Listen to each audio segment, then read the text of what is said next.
In the early 15th century, Europe's most powerful state, the Kingdom of France, suffered a complete internal collapse. The madness of King Charles VI, the ruthless civil war between the Armagnacs and the Burgundians, and the bloody rebellions that engulfed Paris left the realm easy prey for the conqueror from across the Channel. Henry V of England, one of the most talented rulers of medieval Europe, now prepared to press his claim to the French crown through war. Over the next 7 years, Henry would plunge northern France into relentless warfare whose scale and intensity surpassed anything seen in the 100 Years' War for decades. In this grand documentary, we will present a modern and comprehensive account of Henry V's conquest of France.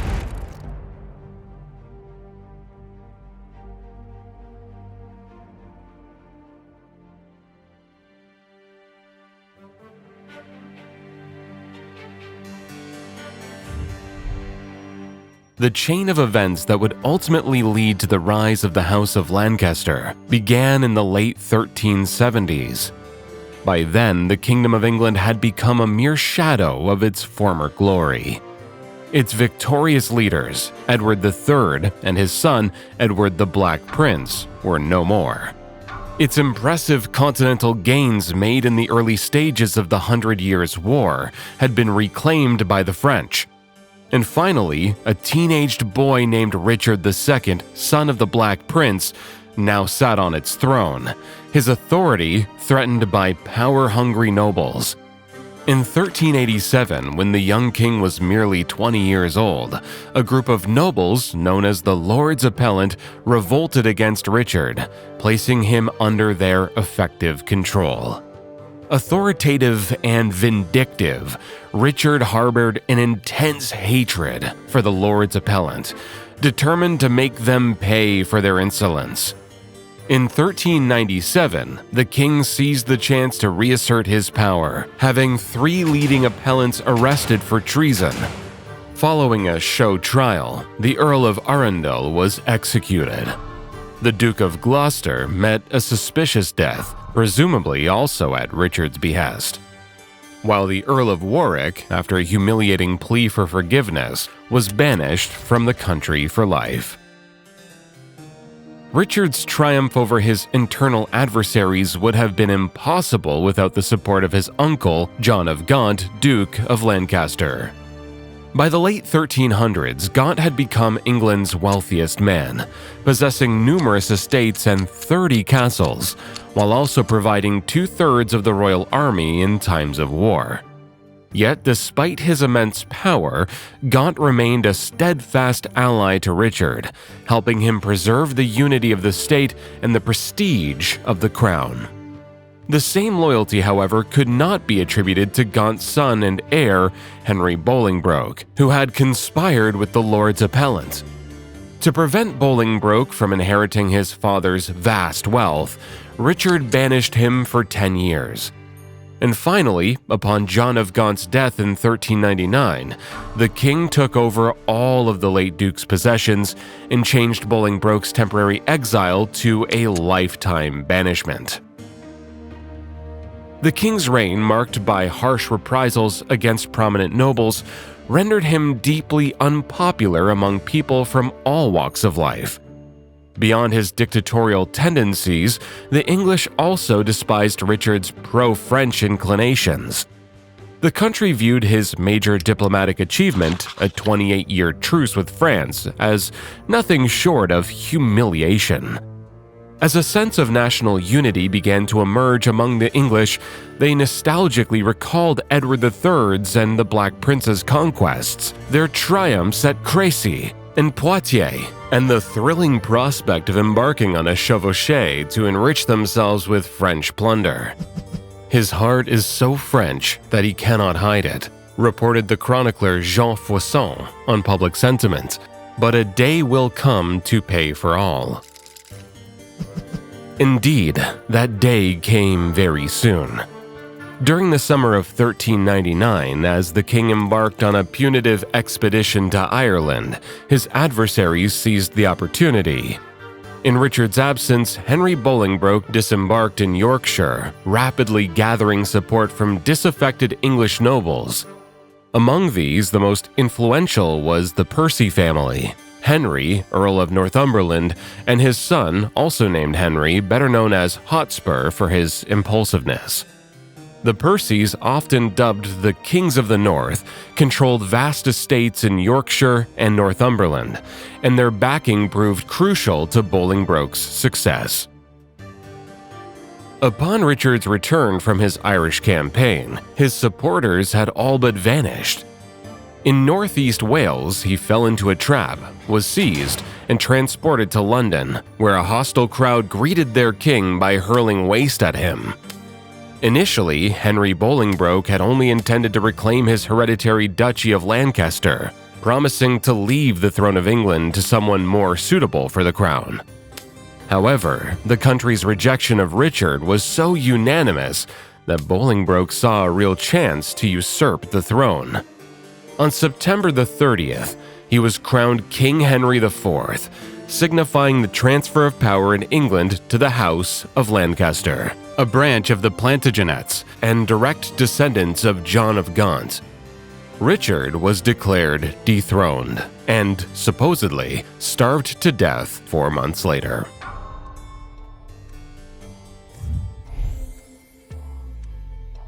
The usurpation of power sent ripples through the kingdom's internal stability, quickly igniting a hotbed of discontent in Wales.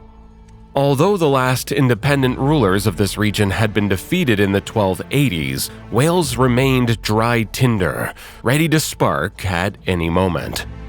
In the late 14th century, two contrasting groups emerged in Wales. On one side were the English settlers and administrators, extracting wealth from the region. And on the other stood the increasingly alienated Welsh population. Oppression on ethnic grounds fueled widespread discontent as locals were stripped of trade rights, and the nobility was barred from holding top administrative positions. A sense of bitterness and nostalgia overcame the Welsh, who lamented, "Where once there were Britons, we now have Englishmen. Welshmen suffer daily thereby."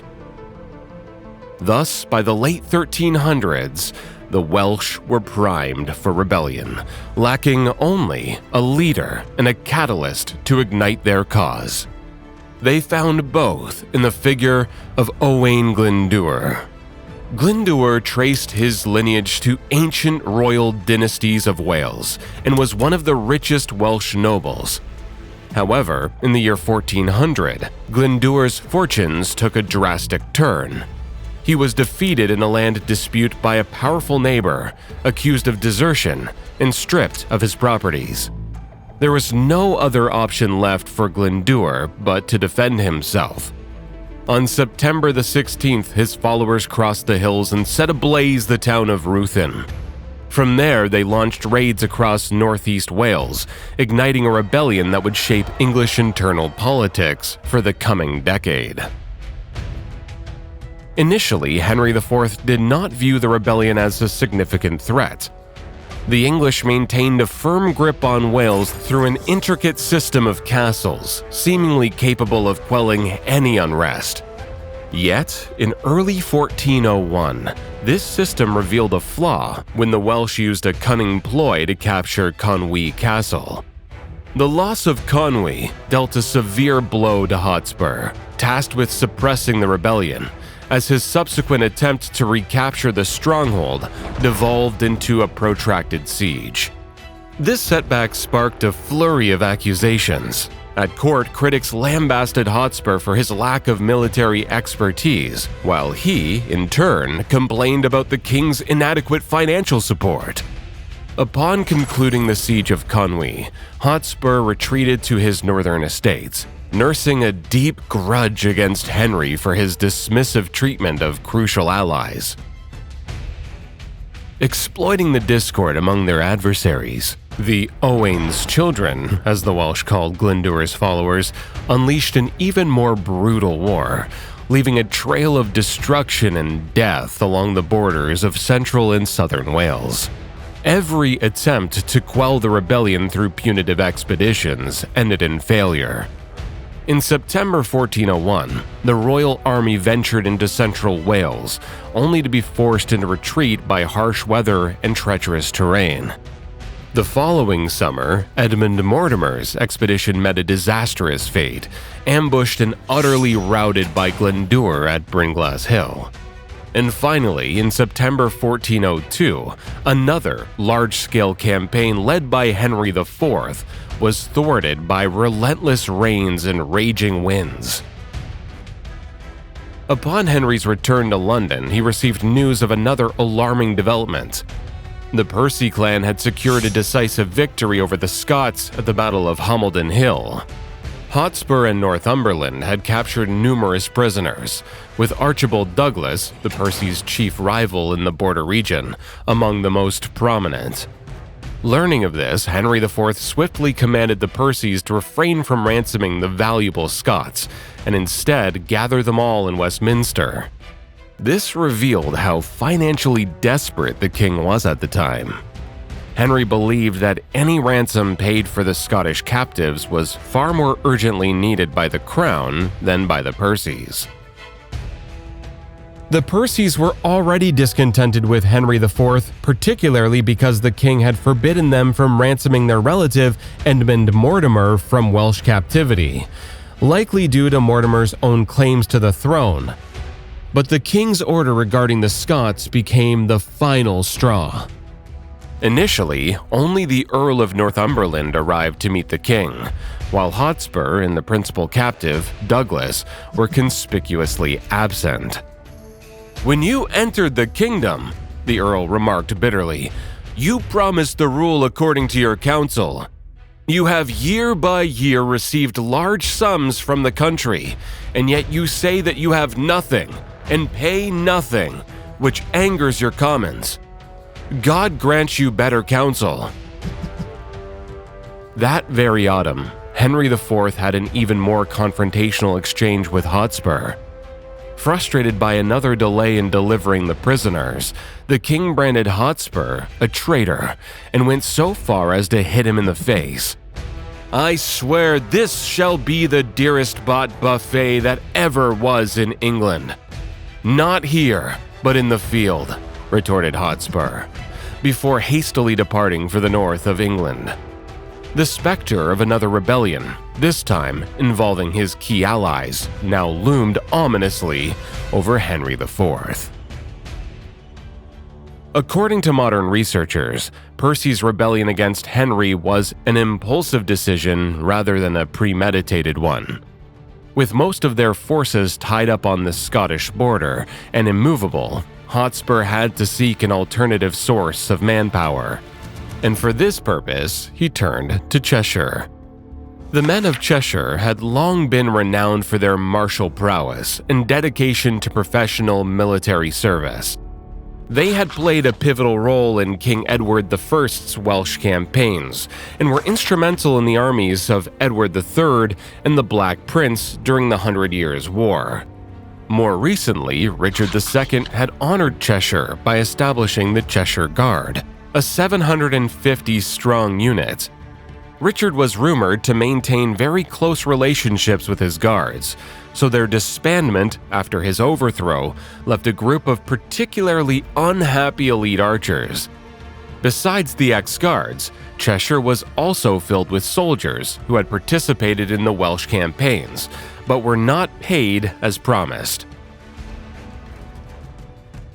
In July 1403, Hotspur and his rebel companions entered Chester, encountering not opposition, but support from the town's upper class.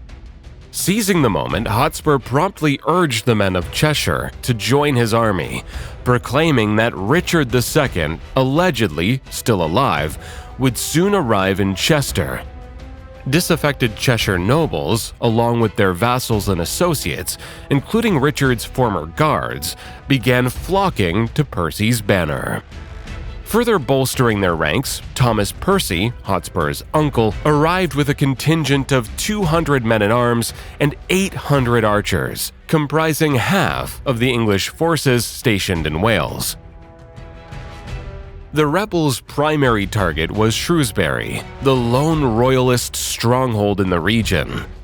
Capturing it would have allowed Hotspur to recruit fresh troops from the south, establish a link with Glyndŵr, and grant the Earl of Northumberland sufficient time to join them from the north. Henry IV was well aware of that.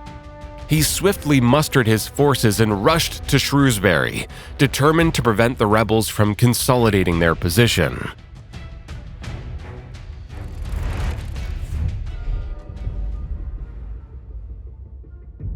Caught off guard by the king's sudden arrival near Shrewsbury, Hotspur and his captains spent a tense Saturday night discussing their next move. As dawn broke, the rebels marched northward to rendezvous with other insurgents, but the king outmaneuvered them. Under the cloak of darkness, Henry IV crossed the River Severn and skillfully positioned his camp near the Abbey of Haumont, making it impossible for the rebels to escape the battle. Hotspur was left with no alternative but to seek a defensive position and confront the enemy, pinning his hopes on his army's superior fighting prowess. Ultimately, Percy positioned his army along a ridge stretching from the Shrewsbury Whitchurch Road to the hamlet of Albright Hussey. Medieval chroniclers estimated Hotspur's force at between 7,000 and 10,000 men, but given the hasty two-week mobilization, it's unlikely that Percy's commanded more than 5,000 fighters. The same goes for the king's army. While chroniclers unanimously agree that Henry held numerical superiority, the reported figure of 14,000 excellent men in his host seems improbable. A more plausible estimate puts Henry's forces at around 8,000 strong. We have limited knowledge about the specifics of the deployment. Historians assume that archers from both sides formed a checkerboard pattern in front of the infantry. Their role was to initiate the battle, and as the enemy approached, they were to either fall back behind the men-at-arms or move to the flanks, forming the army's wings. Later on, this tactic would become widely adopted during the Wars of the Roses. Both armies were divided into three parts, known as battles. In the rebel army, Hotspur commanded the central battle, his uncle led the right flank, and likely one of the Cheshire leaders led the left flank. Notably, the recently captured Douglas now stood at Hotspur's side. In the Royal Army, Henry IV himself led the central battle, with the Earl of Stafford commanding the right. The king's 16-year-old son, Henry of Monmouth, was entrusted with the left wing. Though the young prince had gained some military experience in Wales, this upcoming clash would truly test his mettle. As was customary in medieval civil conflicts, the opposing factions made a final attempt at peaceful resolution, engaging in hours of negotiations. It is believed that the rebels intentionally stalled for time to ensure the battle would not commence on Saturday. Bloodshed on Sundays was prohibited by the church, and Hotspur anticipated reinforcements from either his father or Glyndŵr to arrive by Monday. Ultimately, with only 2 hours remaining before sunset, Henry IV broke off the negotiations and led the Loyalist army forward. The battle commenced with an exchange of arrows. Though outnumbered, Hotspur's Cheshire archers, positioned on higher ground, vastly outmatched their opponents in archery skill. This superiority was immediately evident in the devastating barrage they unleashed upon the enemy. The king's archers, struggling to maintain formation, faced a dual challenge, shooting uphill while navigating through entangling pea tendrils, strategically laid by the rebels beforehand. In the vivid words of the English chronicler Thomas Walsingham, men fell on the king's side as fast as leaves fall in autumn after a hoarfrost. The royal forces' morale plummeted under this relentless archery assault. Most casualties occurred on the right flank, which was primarily made up of inexperienced levies who had never faced such a downpour of arrows before. Its commander, the Earl of Stafford, may have perished during this phase of the battle, although contemporary accounts are contradictory. In any case, his wing of 3,000 soldiers crumbled and fled. Some panicked levies even ransacked their own supply train, seizing horses to hasten their escape. With the royal army's right flank in tatters and Henry's advance stalled, Hotspur seized the initiative. His objective was clear: swiftly defeat the English king or force his retreat, either of which would certainly cause the royal army to fall apart. Shouting, "For Percy!" the rebels abandoned their ridge positions and surged forward. Hotspur and Douglas spearheaded the assault, displaying remarkable bravery and a clear aim to reach the king at all costs. However, not all rebel commanders shared their resolve. Rather than exploiting the opportunity to flank the royal battle, Hotspur's left wing chose to pursue the fleeing enemy and joined in plundering the supply train. With the center engaged in fierce combat, the left flank sprang into action, and Prince Henry's battalion advanced towards the rebels. As the opposing forces converged, some men-at-arms opted to raise their helmet visors. This enabled them to breathe easily and improved visibility. On the other hand, this left them extremely vulnerable to arrows. During battles, archers accompanied heavily armed soldiers, targeting weak spots in enemy armor. At one point, the young Prince Henry also lifted his visor, and an arrow struck his face, penetrating his left cheek just below the eye. Historical accounts claim the prince supposedly stayed on the battlefield. It is hard to believe that. More likely, one of Henry's mentors, Sir John Stanley, shielded the prince and guided him from the front lines, despite suffering a severe arrow wound to his throat. Regardless, the prince's forces maintained their position on the battlefield, proving crucial in the events that followed. Meanwhile, in the center, Hotspur and his troops were relentlessly pushing towards the royal banner. Amid the chaos, Henry IV's standard-bearer fell, and the king himself was briefly knocked to the ground. Some sources claim that the rebels briefly captured Henry IV, but he was swiftly rescued by his loyal men and temporarily withdrew. Whether true or not, the collapse of the standard and the king's retreat sparked panic among the royal forces, prompting King Henry to rejoin the fray. By this time, it was already 8 in the evening, and the deepening twilight was further intensified by a total lunar eclipse, possibly seen by both parties as an ominous sign. With both sides now evenly matched, the battle hung in a precarious balance. Despite the collapse of the right flank, the royal army's center stood firm, while Prince Henry's detachment gradually outflanked the rebels. At some point, to boost morale among their comrades, a group of rebels yelled, "Henry Percy King!" sending ripples of fear through the royal ranks. Undeterred, the king countered with a resounding shout, "Henry Percy dead!" To everyone's surprise, the rebel lines fell eerily silent. This could only mean one thing: Hotspur was indeed dead. The circumstances of Hotspur's death are still uncertain. Thomas Walsingham noted that, while he led his men in the fight rashly penetrating the enemy hosts, he was unexpectedly cut down, by whose hand is not known. In the aftermath, the majority of his followers fled to Cheshire via the Whitchurch Road. Though the encroaching darkness likely prevented Henry from mounting a large-scale pursuit, his soldiers still managed to catch several rebellion leaders, including Thomas Percy and Archibald Douglas. The precise toll of those brutal hours near Shrewsbury will never be known. While some sources claim up to 8,000 casualties, more credible estimates range between 1,600 and 2,300.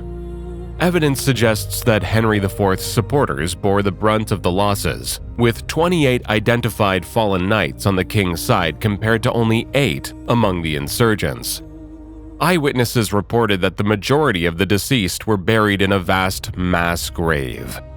In commemoration, Henry IV would later order the construction of Battlefield Church on this site, where it stands to this day.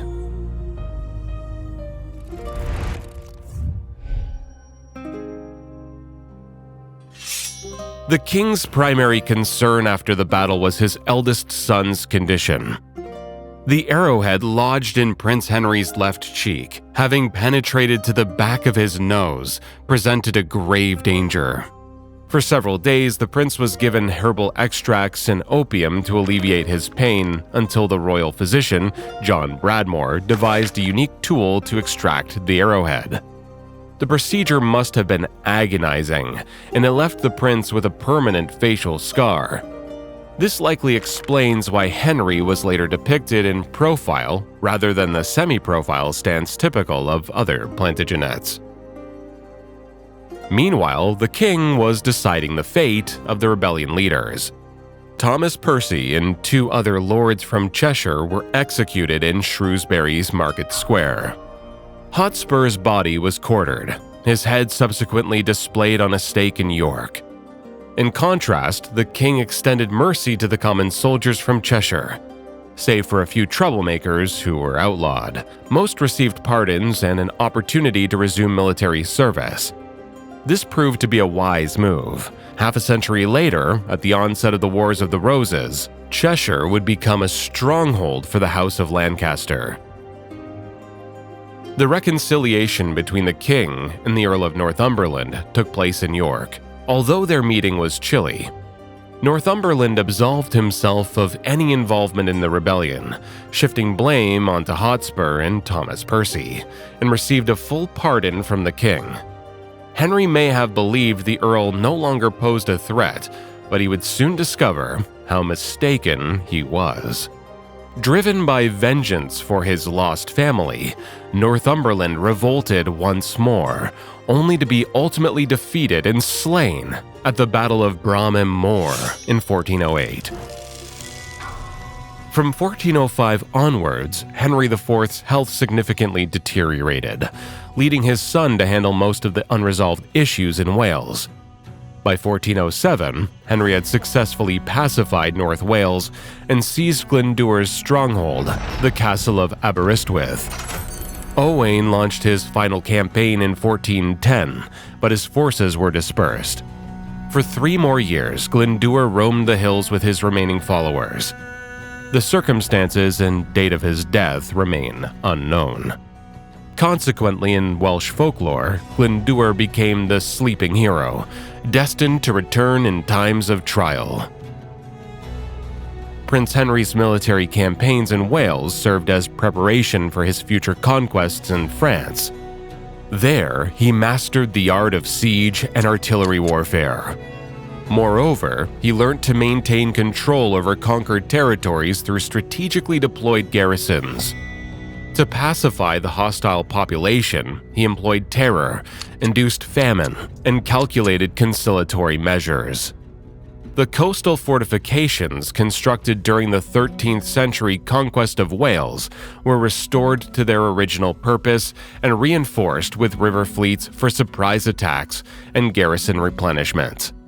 One day, Henry would use France's inner waterways in a similar fashion. By 1410, England appeared to be finally stabilizing after a prolonged period of internal turmoil. The situation across the English Channel, on the other hand, was markedly different. Join us next time as we delve into how Charles VI's mental illness precipitated a violent feudal conflict in France, the Armagnac-Burgundian Civil War.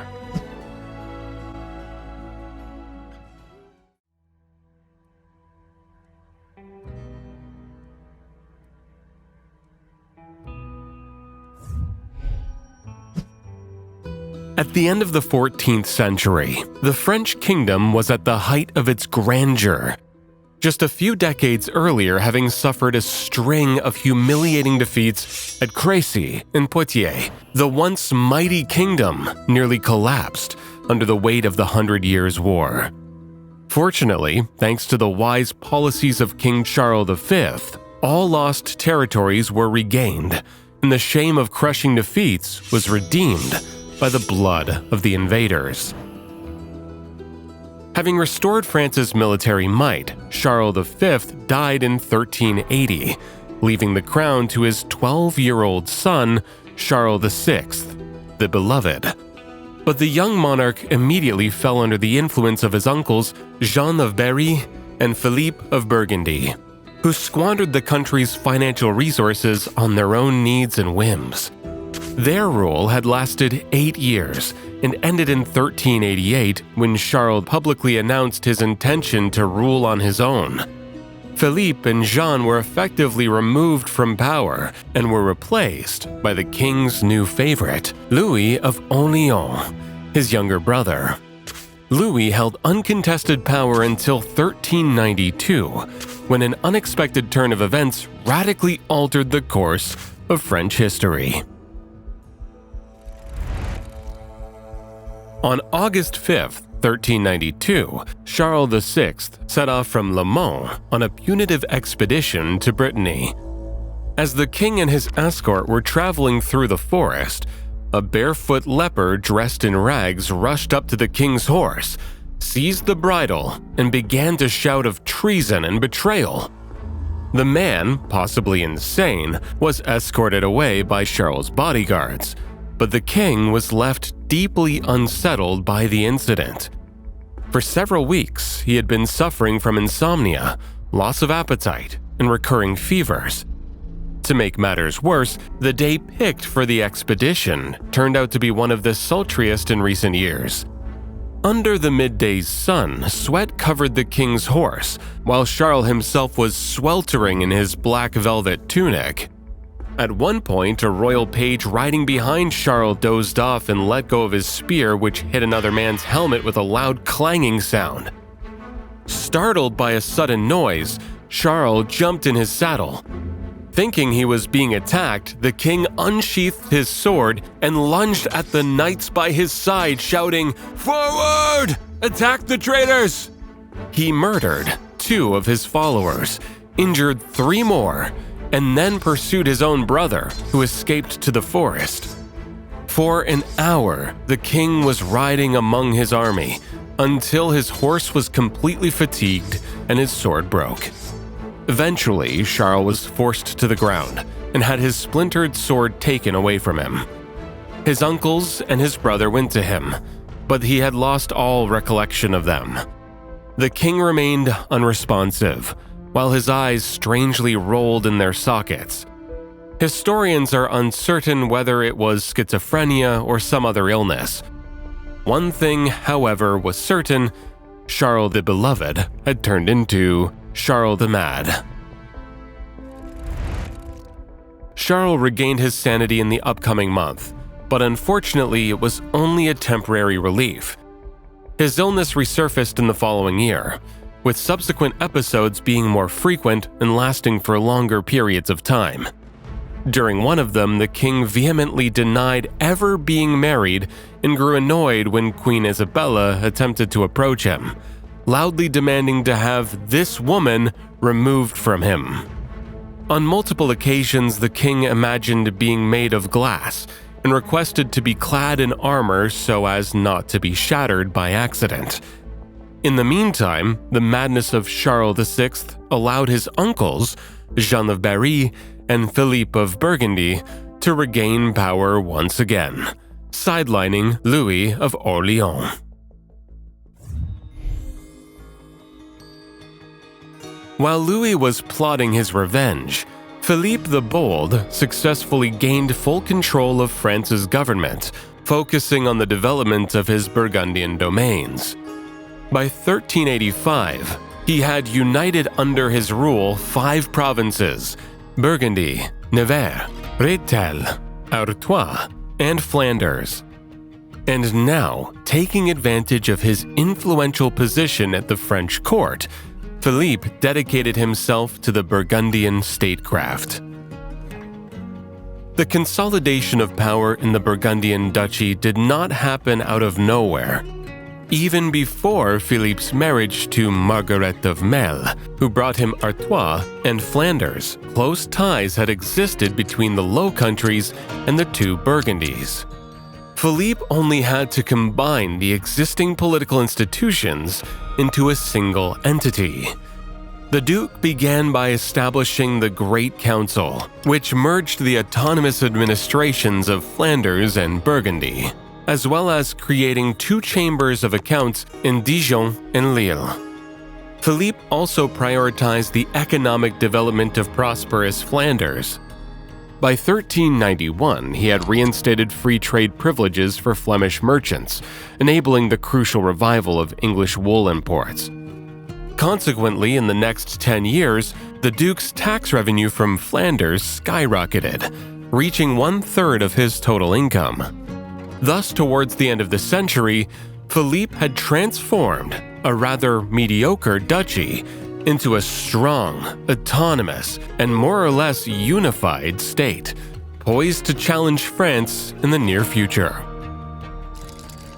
At the peak of his power, Philippe the Bold died in April 1404, and the Burgundian domains were divided among his sons, Jean, Antoine, and Philippe. Prince John the Fearless, the eldest brother, received the heartland of the duchy, which included the two Burgundies, Flanders and Artois. He was 33 at the time and full of political ambition. Small and ugly, with a long nose, a wry mouth, and an undershot jaw, wrote the French historian Edouard Perrois.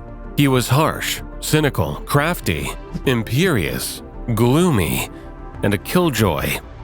Any means served to attain his ends, the first of which was permanent control of public affairs.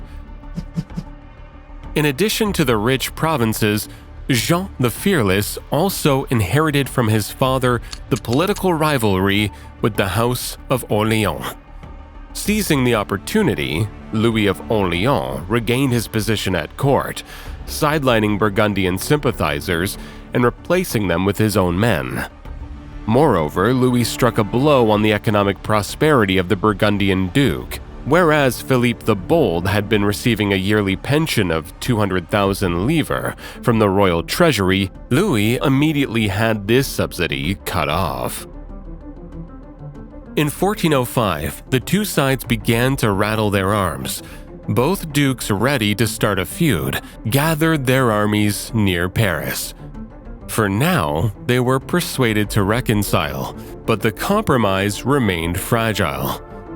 At court, Louis and Jean disagreed on almost all policy matters, including how funds should be allocated, relations with England, and the approach to the Papal Schism. As an example, in 1406, when the Royal Council decided to intensify military efforts against the English, Jean the Fearless, who had been assigned to attack Calais, deliberately undermined the military campaign. The Duke's motive was obvious. He aimed to preserve the Anglo-Flemish economic ties that greatly enriched him personally, instead of letting Louis pursue his chivalric ambitions. In 1407, the Duke's rivalry reached its climax. Using his influence, Louis restructured the Royal Council, cutting the number of advisors in half from 51 to 26. Notably, the ones who lost their seats were the supporters of Jean the Fearless. Recognizing Louis's desire to fully remove him from politics, the Duke of Burgundy decided to completely turn the tables.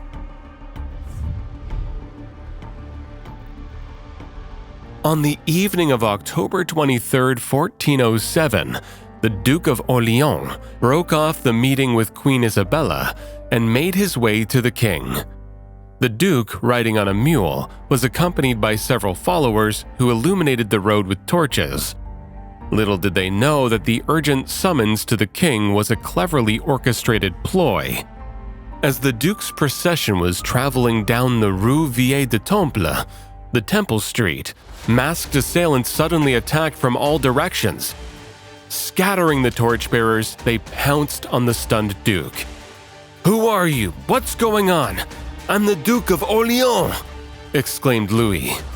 "You are the very man we've been looking for," replied one of the attackers, and finished off the Duke with a powerful axe strike. The young squire of Louis tried to protect his master and ended up dead beside him. Louis's death shook the royal court to its core. During the funeral, Jean the Fearless was seen weeping over the coffin of the deceased. But when the investigation commenced, the Burgundian Duke, driven by an unexpected rush of feelings, confessed to his uncle, Jean of Berry, that it was he who had hired the assassins at the instigation of the demon. The Duke's remorse, however, quickly vanished, and in February 1408, Jean entered Paris not as a repentant criminal seeking forgiveness, but as a hero, likened to the legendary tyrant slayers of old. The Parisian crowd who hated Louis of Orleans for embezzlement and corruption welcomed their idol with jubilation. In the royal trial, the Duke of Orleans was declared a tyrant who deserved retribution, while Jean the Fearless was praised as a divine instrument who meted out justice. The casuistry of Jean's attorneys, multiplied by the exaltation of the Parisian crowd, resulted in the Duke's complete acquittal. The Duke of Burgundy's escape from punishment caused a strong national backlash. By 1410, a large coalition of French nobles had formed against Jean, including the Dukes of Orleans, Berry, and Brittany, as well as the Counts of Clermont, Armagnac, Alençon, and d'Albret. 16-year-old Charles, the son of the late Louis and the new Duke of Orleans, became the formal leader of the faction. However, it was his father-in-law, the energetic and ruthless Bernard d'Armagnac, who really held the reins of power and gave the faction its name. The Orleanist party, commonly referred to as the Armagnacs, started plotting their revenge for the murder of the king's dearest brother. In April of 1411, the Armagnacs assembled their army near Soissons. Following this, the Duke of Orleans sent a letter to the king demanding the expulsion of Burgundian supporters from the royal council. Since the sick Charles VI was unable to handle political matters, and the country was governed by Jean the Fearless and Queen Isabella, the demands remained unanswered. In response, the enraged Armagnacs issued a proclamation in which they branded Jean as a criminal, liar, and traitor, openly accusing him of murdering the Duke of Orleans and usurping power. Jean the Fearless accepted the challenge and, having sent a similar letter of insults to the Armagnacs, hurried back to Burgundy to gather his troops. All masks were now off. France had finally descended into an open civil war between the Armagnacs and the Burgundians, a conflict that would divide the country for a generation and open the door for an invasion and partial occupation of France by the English. Despite the delayed mobilization, the Burgundian Duke was able to gather a force of 10,000 men by September. The towns of Flanders, particularly Ghent, contributed most of Jean's infantry and artillery, yet the discipline in the Flemish contingent left much to be desired. The first month of the war saw active fighting unfold in Picardy. Jean the Fearless quickly moved towards Aum, and the Armagnacs were forced to evacuate the garrison in a hurry, leaving the town's residents to their fates. Left unprotected, Aum fell to the Burgundians, who looted the town. The Flemish showed particular ruthlessness, seizing anything within their grasp and even forcefully taking valuables away from their allies. Aum's tragic fate forced the Armagnacs to withdraw to Montdidier, where they intended to confront Jean in a decisive engagement. The Duke of Burgundy was willing to do battle, but the Flemish interfered once more. They refused to fight, burned their tents, gave a beating to the Picard and English soldiers who tried to stop them, and headed home with their plunder and artillery train. The Duke caught up with the deserters and implored them to stay for at least 4 more days. His pleas fell on deaf ears. The Flemish stated their term of service had expired, and bringing forth the military contract with Jean's own signature, they pushed the disappointed Duke aside and carried on with their march. With half of his army and almost all the artillery gone, Jean had no other choice but to retreat to Arras. Suddenly, the military initiative fell into the hands of the Armagnacs, and they started deliberating on their next actions. Experienced military leaders such as Constable Charles d'Albret advised pursuing the enemy to deliver a decisive blow. However, his counsel was ignored, and the Armagnac army advanced on Paris. Charles of Orléans and Bernard d'Armagnac were convinced that gaining control over the capital, especially with King Charles VI residing there, was an asset too important to ignore.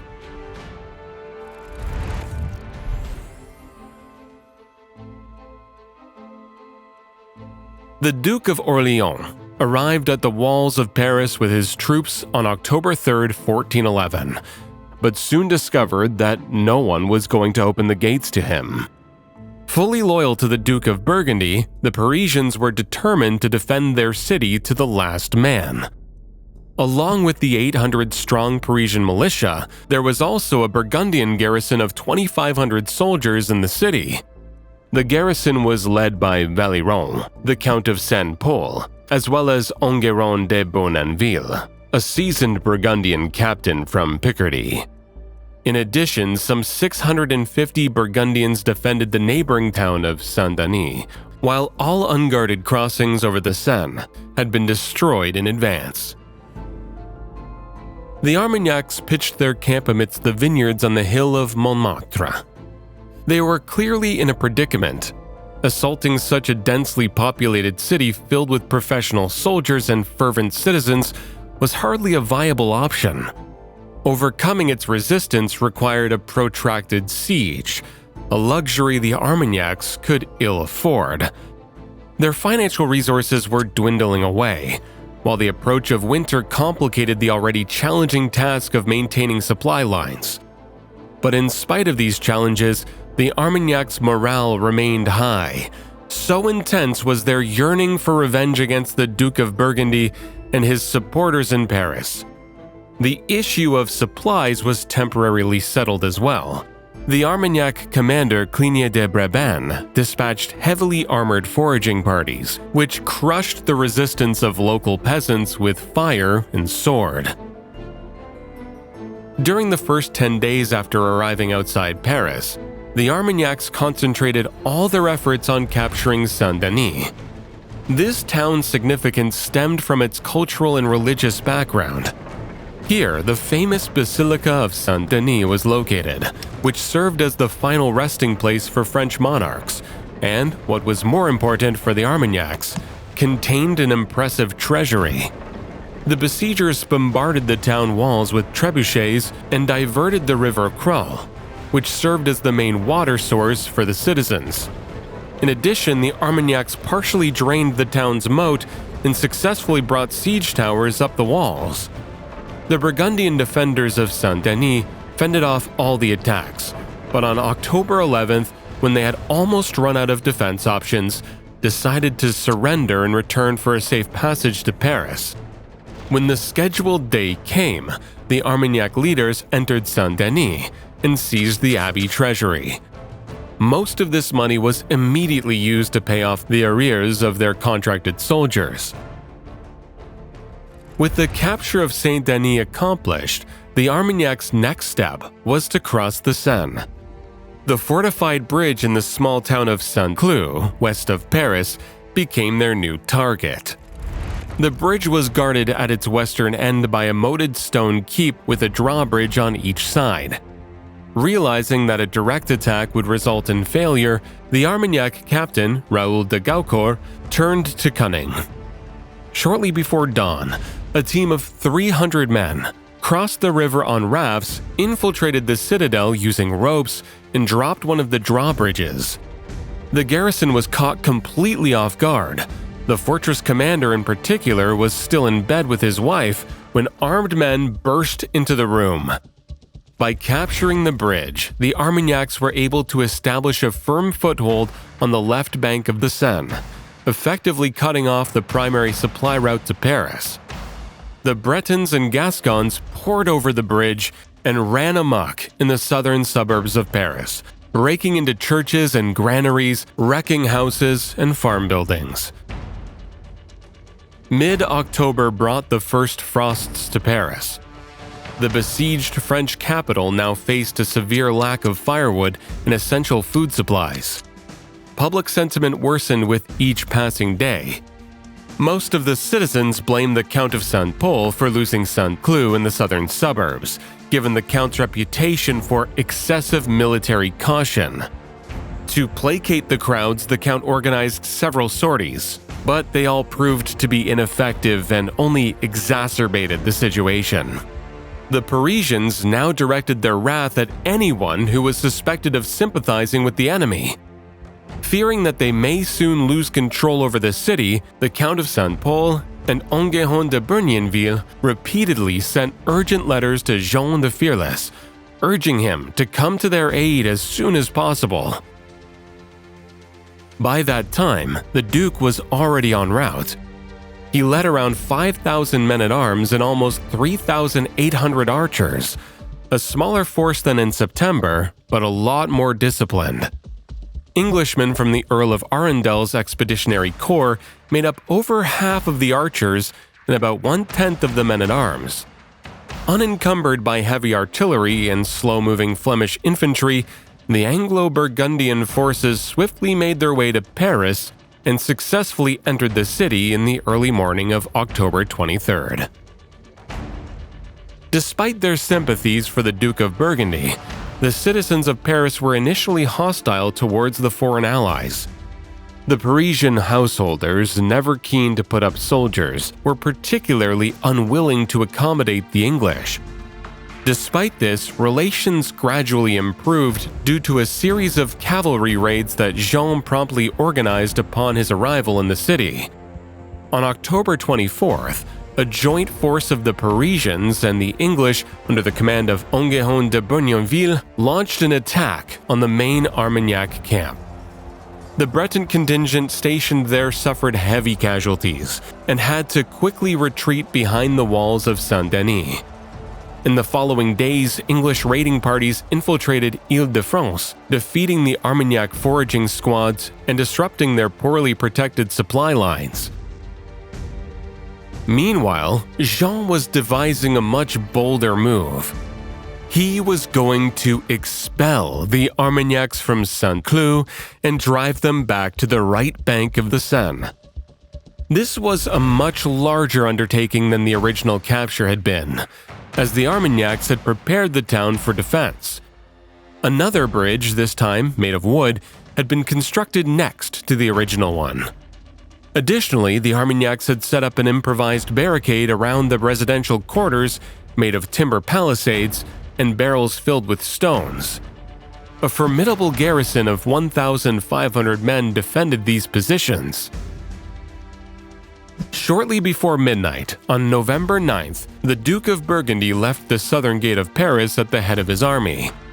Under cover of darkness, they reached Saint-Cloud by 8 in the morning. As the troops were taking up positions around the fortifications, the Burgundian commanders decided to set fire to the newly built wooden bridge by using boats filled with combustible materials. This ended in complete failure. The Saint-Cloud garrison swiftly responded and put out the fire before the bridge sustained any significant damage.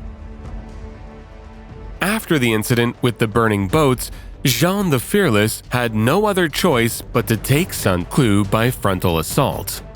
He allocated a part of his force to capture the wooden bridge, while the rest were traditionally split into 3 battles to launch an attack on the town fortifications. In the meantime, the Parisians climbed up the hill behind the town and assembled trebuchets. When it finally dawned, the roar of trumpets signaled the start of the assault, and the stone throwers began relentless bombardment of the Armagnac's barricades. Although the defenders were prepared to fight back, they were immediately overwhelmed by the enemy's numerical advantage. Breaking through the barricades, the advancing Burgundians engaged in a fierce melee, pushing the Armagnacs back into the streets and further towards the fortress. The cavalry reserve held by the Armagnacs on the riverbank could have saved the situation. However, the English archers under the Earl of Arundel climbed onto the rooftops of the nearby houses and unleashed a barrage of arrows upon the Armagnac cavalry, wounding their horses and ultimately scattering the last reserve of the defenders. The battle for Saint-Cloud was notable for extreme brutality. The clash between the two rival factions for control of the kingdom left no room for chivalric conventions. Surprisingly, the English were the only ones who took prisoners and cared for them on that bloody day. Both the Armagnacs and the Burgundians took none. Many of the dead were noble lords who, under normal circumstances, could expect honorable captivity and eventual ransom. Around 600 Armagnacs lost their lives on the streets of Saint-Cloud before their defenses finally collapsed. The majority of survivors rushed to the fortress seeking refuge. Yet those who reached it first pulled up the drawbridge, thus condemning their companions in the town to certain death. Having lowered the drawbridge on the opposite side, the Armagnacs rushed to the other bank. But there were so many of them that the logs on the bridge could not hold this crowd, and the whole structure collapsed, casting the unfortunate fugitives into the freezing waters of the Seine. Gradually, the soldiers of Jean the Fearless cleared up the remaining pockets of resistance in Saint-Cloud. One group of Armagnacs sought refuge in the keep, fought back desperately, but was eventually annihilated. Another group climbed the bell tower of the parish church, which was stormed with heavy losses by the Earl of Arundel and his men. By the time the fighting finally ceased, it was already past midday. The Burgundians passed through the town looking for survivors. Another 300 Armagnacs were pulled out of their hiding places and hacked to death. The capture of Saint-Cloud was an impressive success for Jean the Fearless and his allies. The Armagnac leaders rushed to the battlefield with 2,000 men-at-arms, but were too late. When they reached the bridge, they could see the triumphant Burgundians lined up on the opposite bank of the Seine. At the ensuing war council, the Armagnacs decided to end the campaign. Given their substantial casualties and significant erosion of their prestige, the only sensible option for them was to retreat from Paris, regroup, build up their forces, and try their military luck again next year.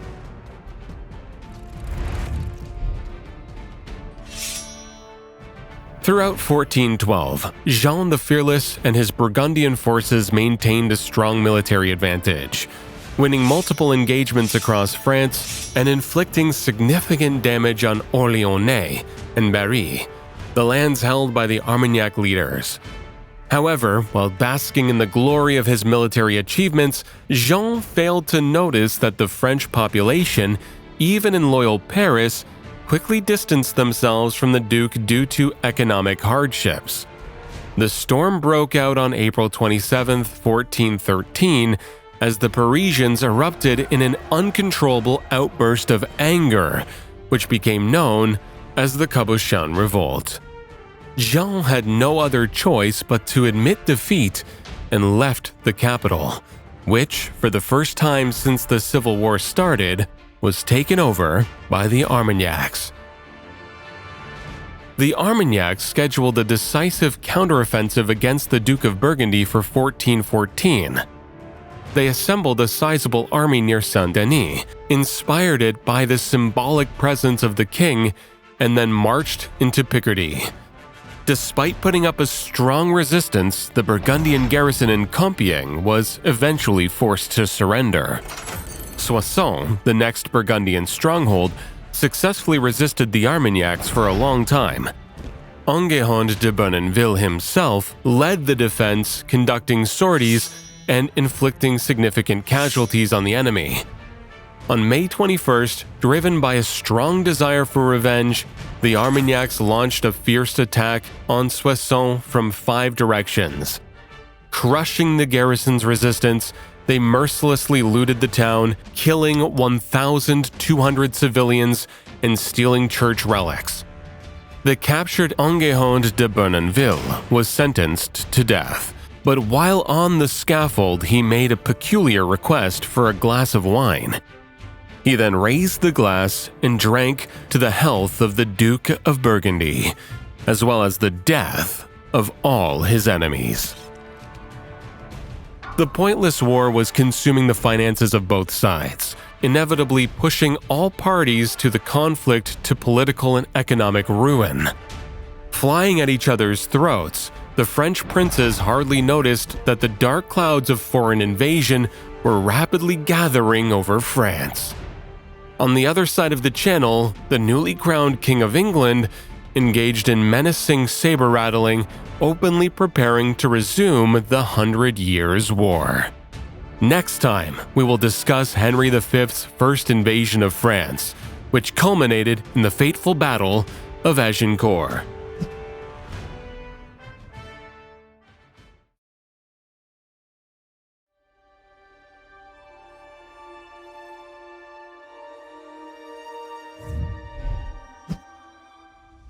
Henry V of Lancaster ascended the English throne on April 9, 1413, at the age of 26. From the plays of William Shakespeare, we learn of Henry's wild, reckless youth and his dramatic transformation into a righteous king.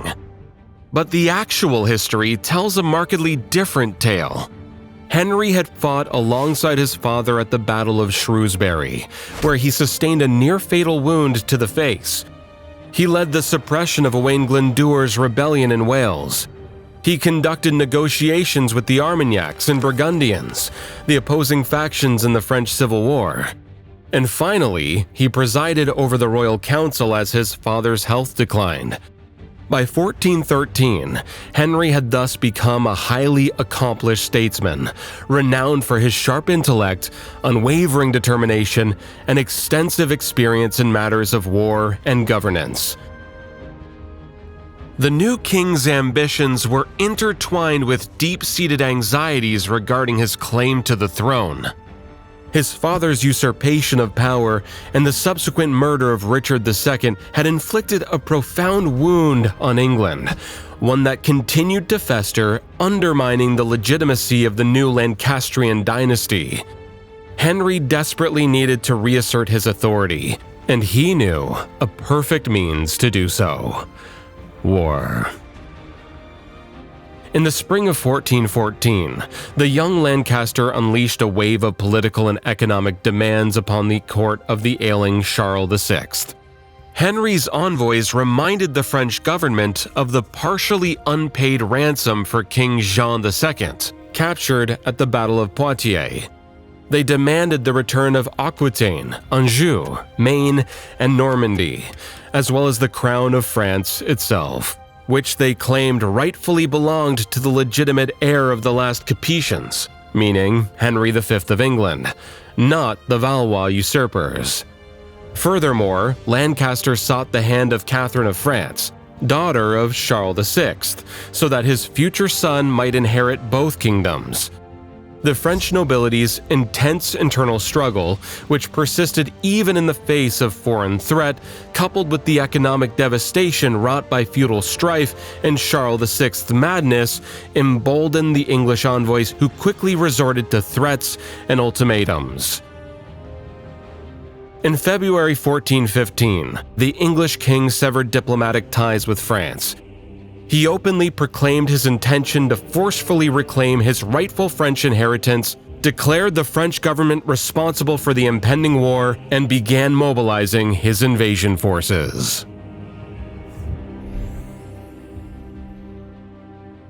In the age of Henry V, raising an army was a challenging and costly endeavor. The old practice of summoning feudal levies had by now become obsolete, replaced by a more advanced contractual system. A written agreement was drawn up on the king's behalf with the captain of a free company to be enlisted for military service. This document stipulated all crucial details: the term, location, and conditions of service, the composition and size of the company, as well as wages, provisions, bonuses, and much more. To prevent forgery, the contract was drafted in duplicate on a single sheet of paper, which was then cut in half with a serrated line, allowing the two parts to be matched and verified for authenticity. Consequently, the English contract gained the name indenture due to its indented edge. Fortunately, most of the 1415 campaign indentures have survived in archives, enabling Professor Anne Curry from the University of Southampton to estimate the English army's strength with remarkable precision. Her research included the tally of soldiers enlisted by captains of various feudal ranks, as well as those provided directly by the crown. Curry concluded that Henry V commanded nearly 12,000 men for his French campaign, with a minimum of 11,200 troops confirmed by archival records. Accompanying them were around 600 support personnel, including armorers, masons, fletchers, bowyers, and for the first time in English history, field surgeons. On August 11th, the invasion fleet, comprising at least 300 ships, set sail for France.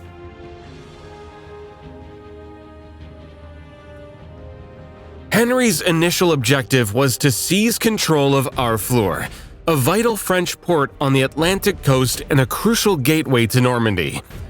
The English army landed near Harfleur unopposed, but the siege of the town devolved into a grueling ordeal that stretched on for 5 weeks. Henry's forces suffered significant casualties due to a dysentery epidemic, while Harfleur was nearly reduced to rubble by relentless English bombardment. Never getting any help from the outside, Harfleur finally surrendered on September 22, 1415. The king ordered news of Harfleur's successful capture to be dispatched to London, yet from a strategic standpoint, it was a hollow victory. Henry had lost the military initiative, allowing the French to amass a sizable army in Normandy within a month.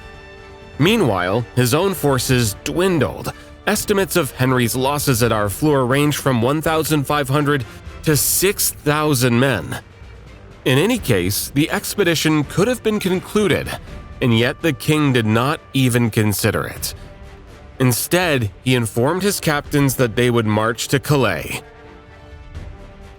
Much ink has been spilled to explain why Henry embarked on this recklessly bold endeavor. Clearly, he had no intention of provoking the French into a field battle. Had that been his aim, he could have simply advanced on Rouen, where the French army was assembling. Nor was he interested in plunder, having strictly forbidden his soldiers from looting. The answer lies in Henry's royal will and his obsession with the divine right to traverse the lands he considered rightfully his. And should the French dare to engage him in battle, my trust is in my God, and they shall not hurt my army nor myself. I will not allow them, puffed up with pride, to rejoice in their misdeeds, nor unjustly against God to possess my goods. On Monday, October 8th, Henry's army departed from Harfleur. The initial 3 days of the march went smoothly. It was not until October 11th, at Arques, that the English forces encountered their first significant resistance. The Châtelaine of Arques initially refused to provide supplies, but eventually capitulated when Henry threatened to raze the town. The following day, a similar incident took place in the town of Eu, where, once again, the English obtained their demands. Meanwhile, the French were far from idle. The Marshal of France, Jean Boucicaut, shadowed the English king, while Constable Charles de Bray swiftly moved northeast, intending to block the Somme crossings. The skilled French commanders were not yet willing to engage Henry in direct combat, and their maneuvers displayed extraordinary caution. Upon reaching the Somme, the English encountered a problem. At the river's mouth lay a ford called Blanchetaque, which Edward III had used during his Crécy campaign nearly 7 decades earlier. This time, however, the French had fortified it by erecting rows of sharpened stakes and stationed a cavalry detachment to guard the approaches. Henry had no choice but to move his army upstream in search of an alternative crossing point. The English traveled almost 100 kilometers along the left bank, bypassing Abbeville and Amiens, only to find that every bridge had been destroyed and that the French, under d'Albret's command, controlled every ford. By October 14th, a week into the march, English food supplies had dwindled to alarmingly low levels, forcing soldiers to survive on forest nuts, strawberries, and dried meat. To prevent a breakdown of discipline, Henry took drastic measures. In front of the entire army, he ordered the execution of a squire caught stealing from a church and prohibited the drinking of wine. And when an indulgent captain informed the king that soldiers were merely filling their bottles, Henry snapped. "Their bottles indeed! They're making big bottles of their bellies and getting terribly drunk." Finally, taking advantage of the Somme's bend, Henry outmaneuvered the French and successfully led his army to the right bank on October 19th. The French vanguard arrived here too late and was repelled after a brief skirmish. On the day the English crossed the Somme, French commanders gathered in Péronne for a war council. They decided to confront Henry in battle the following week. D'Albret's army was now in a favorable position, its strength swelling daily with the arrival of additional men-at-arms from Picardy. On October 22nd, the Duke of Brittany reached Amiens, leading a substantial force to join the French host. Crossbowmen and infantry levies were hastily mustered in Picardy's towns and dispatched to the Somme. More importantly, Henry's campaign led to a temporary reconciliation between the Armagnacs and Burgundians. Although Jean the Fearless, the Duke of Burgundy, did not rally under the royal banner and forbade his eldest son Philippe from leaving the duchy, he did not restrict his other vassals. As a result, many Burgundians would take part in the forthcoming battle alongside the Armagnacs. Jean's brother, Antoine, Duke of Brabant, answered the call to arms with particular enthusiasm. He passionately expressed his desire to fight the invaders and, on October 22nd, rushed forth with his followers in a hurried frenzy. To reach the battlefield in time, they had to cover 200 kilometers in just 4 days. Meanwhile, Henry V's army, formally challenged to battle by Constable d'Albret, marched past Péronne's walls in a desperate bid to reach Calais. The rain poured down relentlessly, leaving the English no option but to sleep in the wet. Leaving Péronne behind, they encountered a track of mud churned by what appeared to be thousands of hooves, as if an unimaginable specter had trampled the ground. The reality, however, was more mundane. It was the trail of the French army, which had advanced from Péronne and was now getting ready for a decisive engagement.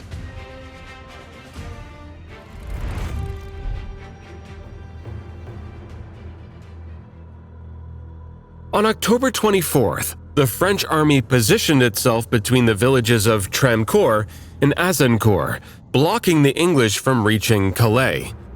The English established their camp in the southern part of the valley, near the village of Maisoncelles. After an arduous 18-day march, the soldiers were thoroughly drenched, famished, and utterly exhausted.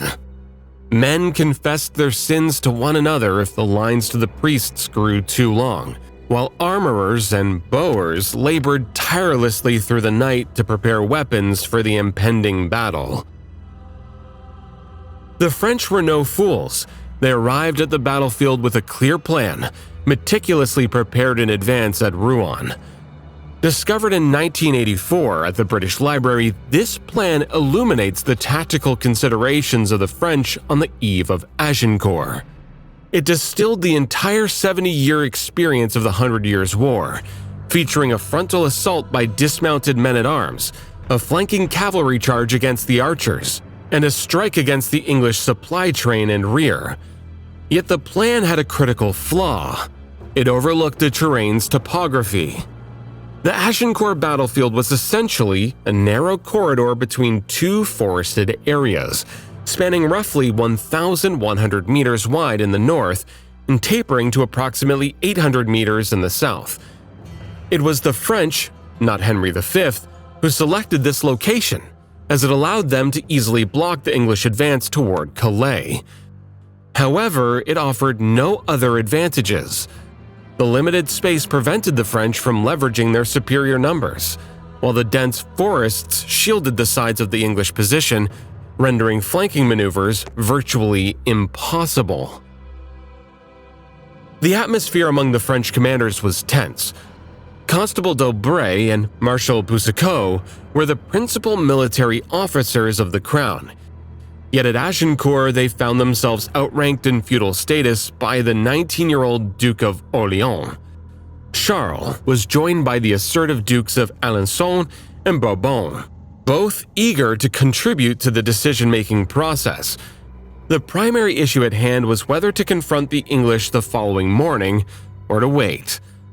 d'Aubray and Boucicaut, along with other professional officers, advocated for the second option. The French army was continuously receiving reinforcements and had abundant supplies, while the English forces grew increasingly exhausted and hungry. Delaying the battle could further weaken the enemy physically and undermine their already low morale. However, the Dukes of Bourbon and Alençon vehemently opposed any delay. Firmly believing in an effortless victory, they even went so far as to accuse the other captains of cowardice. In the end, it was their perspective that prevailed. At dawn on October 25th, the day celebrated in the church calendar as the Feast of Saints Crispin and Crispinian, the French assumed their designated positions. Two infantry battles formed the backbone of the French line. The first battle, composed largely of noble elites, held the frontal position, while the second, smaller in size, was positioned behind. The constable, the marshal, and nearly all prominent nobles took their places in the army's vanguard. Flanking the main force were two cavalry units, one under the command of the Count of Vendôme and the other led by Cligny de Brabant. Their primary objective was to swiftly engage and scatter the English archers in the initial stages of the battle, clearing the path for the infantry assault. The French had no definite plan for deploying the rest of their army. The rear guard received no instructions and lacked leadership because all its captains, including its commander, the Count of Marle, had abandoned their companies to fight in the vanguard. Initially, the plan was to concentrate crossbowmen on the flanks opposite the English archers, but the battlefield proved too narrow, and so they were sent to the rear. When the French army finally lined up in the field, it presented a truly intimidating sight. Yet, this menacing appearance masked a disorganized battle order and an almost complete lack of command hierarchy. Henry V also positioned his army between the two forests. His men-at-arms were stationed in the center, organized into 3 battles just 4 ranks deep, with no additional troops behind them. The king commanded the center. His cousin Edward, the Duke of York, led the right flank, while Thomas, Lord Camoys, was in charge of the left. Camoys, by then well into his 60s, was one of the few men present whose military experience dated back to the reign of Edward III. Sir Thomas Erpingham, another seasoned English veteran, commanded the archers. Following the conventional approach, Erpingham deployed them on the flanks, slightly ahead of the main force. Additionally, small groups of archers were positioned between the battalions of men-at-arms, while another 200 were concealed in the woods of Tramcourt to strike the French from the flank. Henry V had gained some intelligence about the French battle plan, likely from prisoners. Recognizing the threat posed by the French cavalry, he had instructed his archers to prepare sharp wooden stakes, each about 2 meters in length. These stakes were to be driven into the ground at an angle, with each one pointing upward towards the opponent's waist level. To prepare for a swift retreat if necessary, the English moved their baggage train, along with horses, non-combatants, and a small guard, to the rear of their lines. Henry himself, clad in magnificent armor with a golden crown adorning his helmet, took his position at the very center of the formation.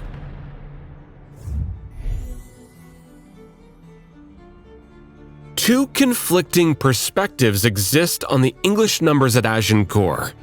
The conventional view holds that the English army comprised 900 men-at-arms and 5,000 archers, and that they were heavily outnumbered by the French. Critics argue this perspective is flawed, as it relies heavily on a single source, the Deeds of Henry V Chronicle, which is biased and presents the lowest figures compared to other English and Burgundian accounts. Professor Anne Curry proposed an alternative approach. Drawing from surviving administrative records, she argued that the English army at Agincourt consisted of approximately 9,000 troops, a much larger force than conventionally thought.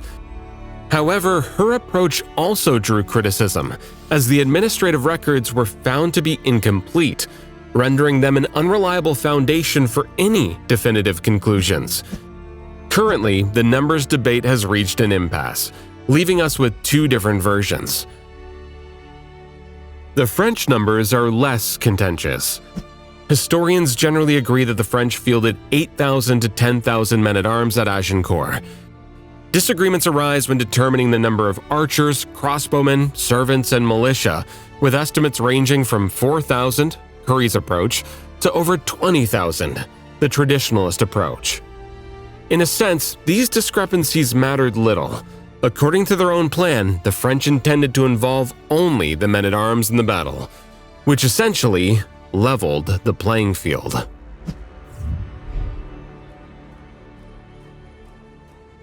The English battle strategy relied on a strong defensive position and assumed the French would attack first. Instead, the French stayed put in their original positions and waited to be attacked. At least 2 hours had lapsed before Henry decided to make the first move and delivered an inspirational speech to his troops. Primary sources provide conflicting accounts of his exact words. Undoubtedly, the king must have reminded his men of the righteousness of the English cause, divine support, and his own unwavering determination to fight to the death.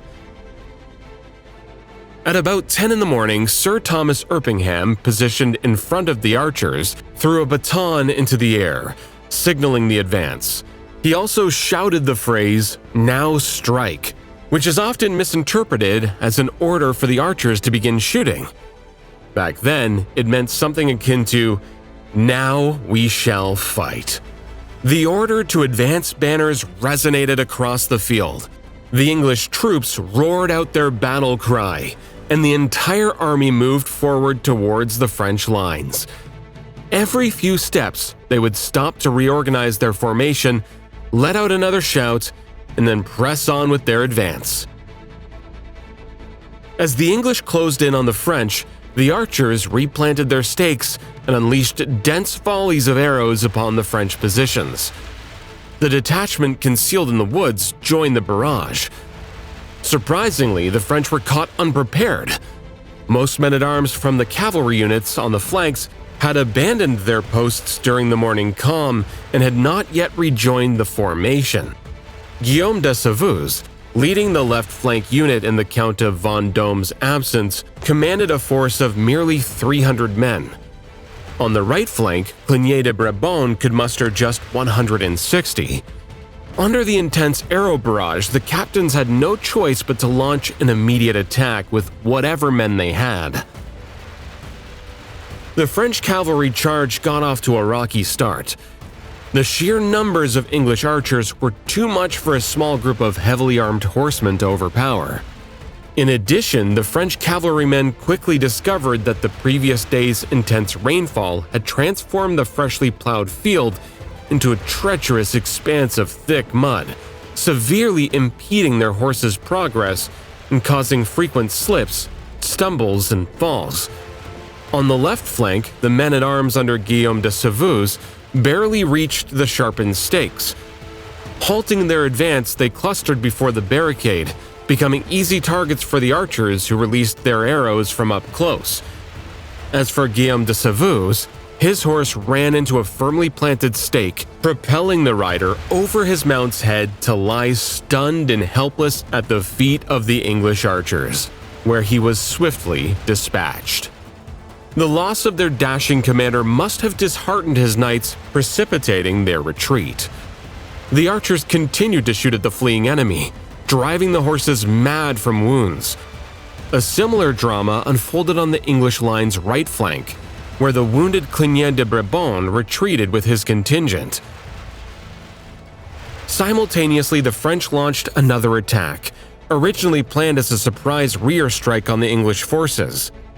Isambard d'Agincourt, a local lord, along with a small group of horsemen and 600 peasants, silently passed through the forest and assaulted the English baggage train. As a result, he captured valuable treasures, including one of the king's crowns, a considerable amount of silver, and the royal sword embellished with exquisite gemstones.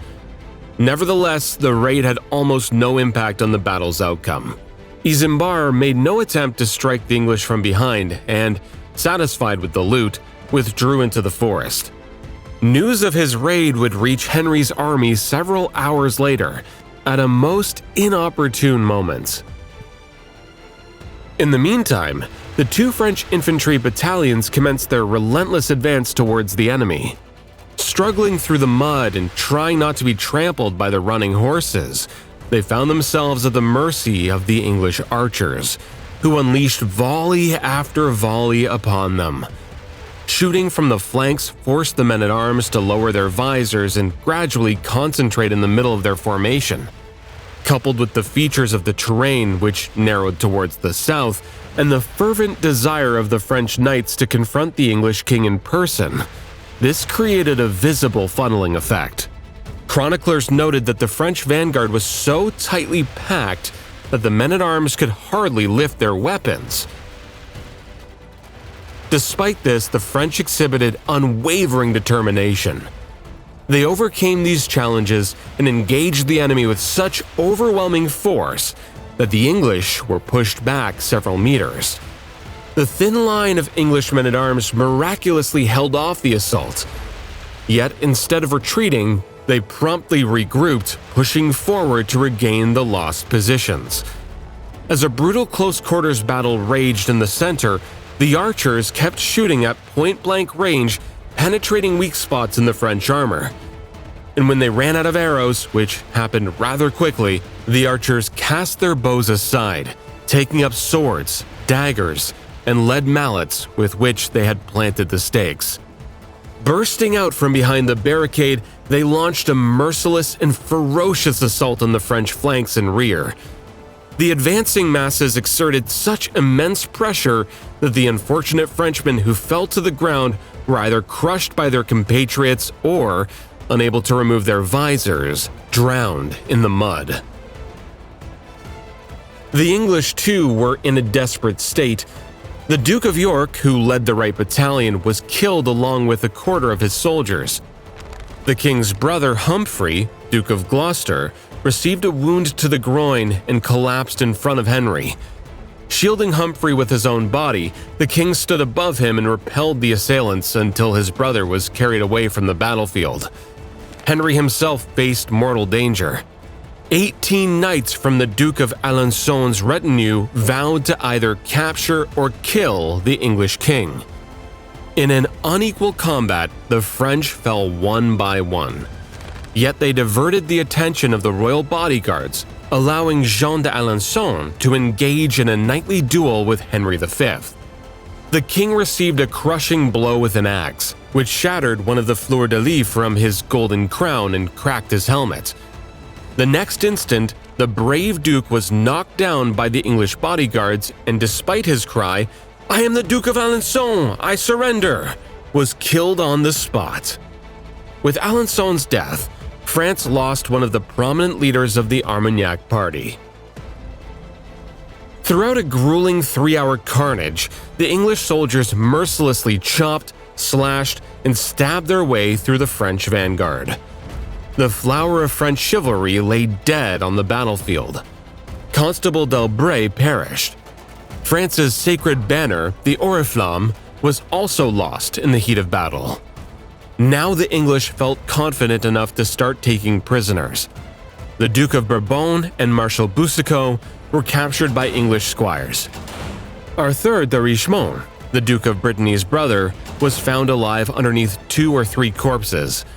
Charles of Orléans was discovered by English archers under similar circumstances.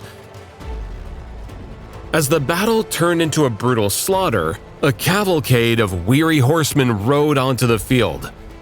Unfortunately for him, Antoine, Duke of Brabant, arrived just in time to witness the scene of complete disaster. Refusing to stay idle, Antoine grabbed his lance and, having lost his surcoat, donned the banner of a trumpeter before fearlessly rushing into battle. Within minutes, his unit was crushed. Antoine was taken captive, but because of the banner, nobody recognized his true identity. The English spared him for the moment. The battle quieted down, leading Henry and his army to believe that they had secured victory. Moments later, alarm spread among the English as news started to circulate that the French were regrouping. It looked like the rear guard of the French forces was raising banners to launch a new offensive. Fragmented messages and rumors went around suggesting the potential arrival of the Dukes of Brittany and Anjou, a raid by Cligny de Brabant in the rear, or an attack on the supply train. Henry panicked. A man of such determination could not let victory slip away, especially when it seemed within his grasp. It was then that he gave the fateful order to execute the prisoners. Its purpose was twofold: forcing the remaining French troops to retreat and preventing a possible rebellion among the captives in case of another attack. Henry definitely broke the code of chivalry, but from a military standpoint, his actions could be considered justified. This explains why no contemporary chronicler condemned him for this decision. In any case, the act of killing the prisoners was an unprecedented display of savagery. A dagger to the throat or an axe to the head was all it took. Only those with the potential to fetch large ransoms were left unharmed, specifically the princes of royal blood, like the Duke of Orléans. The unrecognized Duke of Brabant, on the other hand, had no such protection and was brutally executed, like so many others. It was only when Henry realized that there was no threat from the French rearguard and he was pointlessly squandering money that he put an end to the slaughter. The French suffered a catastrophic defeat, as evidenced by the exceptionally large number of casualties. A total of 3 dukes, 5 counts, almost 100 noble lords, and 3,069 knights and men-at-arms fell on the battlefield. At least 2,600 more were found without arms to identify them. Most military officers of the crown were wiped out, except for Marshal Boucicaut, who was captured, and Admiral Cligny de Brabant, who escaped. The battle claimed the lives of almost an entire generation of nobles from Picardy, where most recruits had come from. The Duchy of Bourbon was later described as deprived of knights and squires on account of the Day of the English, at which most of them had been killed or captured. As for the English, the deaths of the Duke of York and the Earl of Suffolk were the most painful losses they endured. Payment records confirm the deaths of 3 other men-at-arms and 14 archers. Furthermore, there were 90 casualties among the Duke of York's retinue, though the exact proportion of archers to men-at-arms among them is unclear. The English likely suffered additional unrecorded losses, but not significantly more. In medieval battles, most casualties occurred during the final pursuit, as the wounded were finished off on the ground, rather than during the main engagement.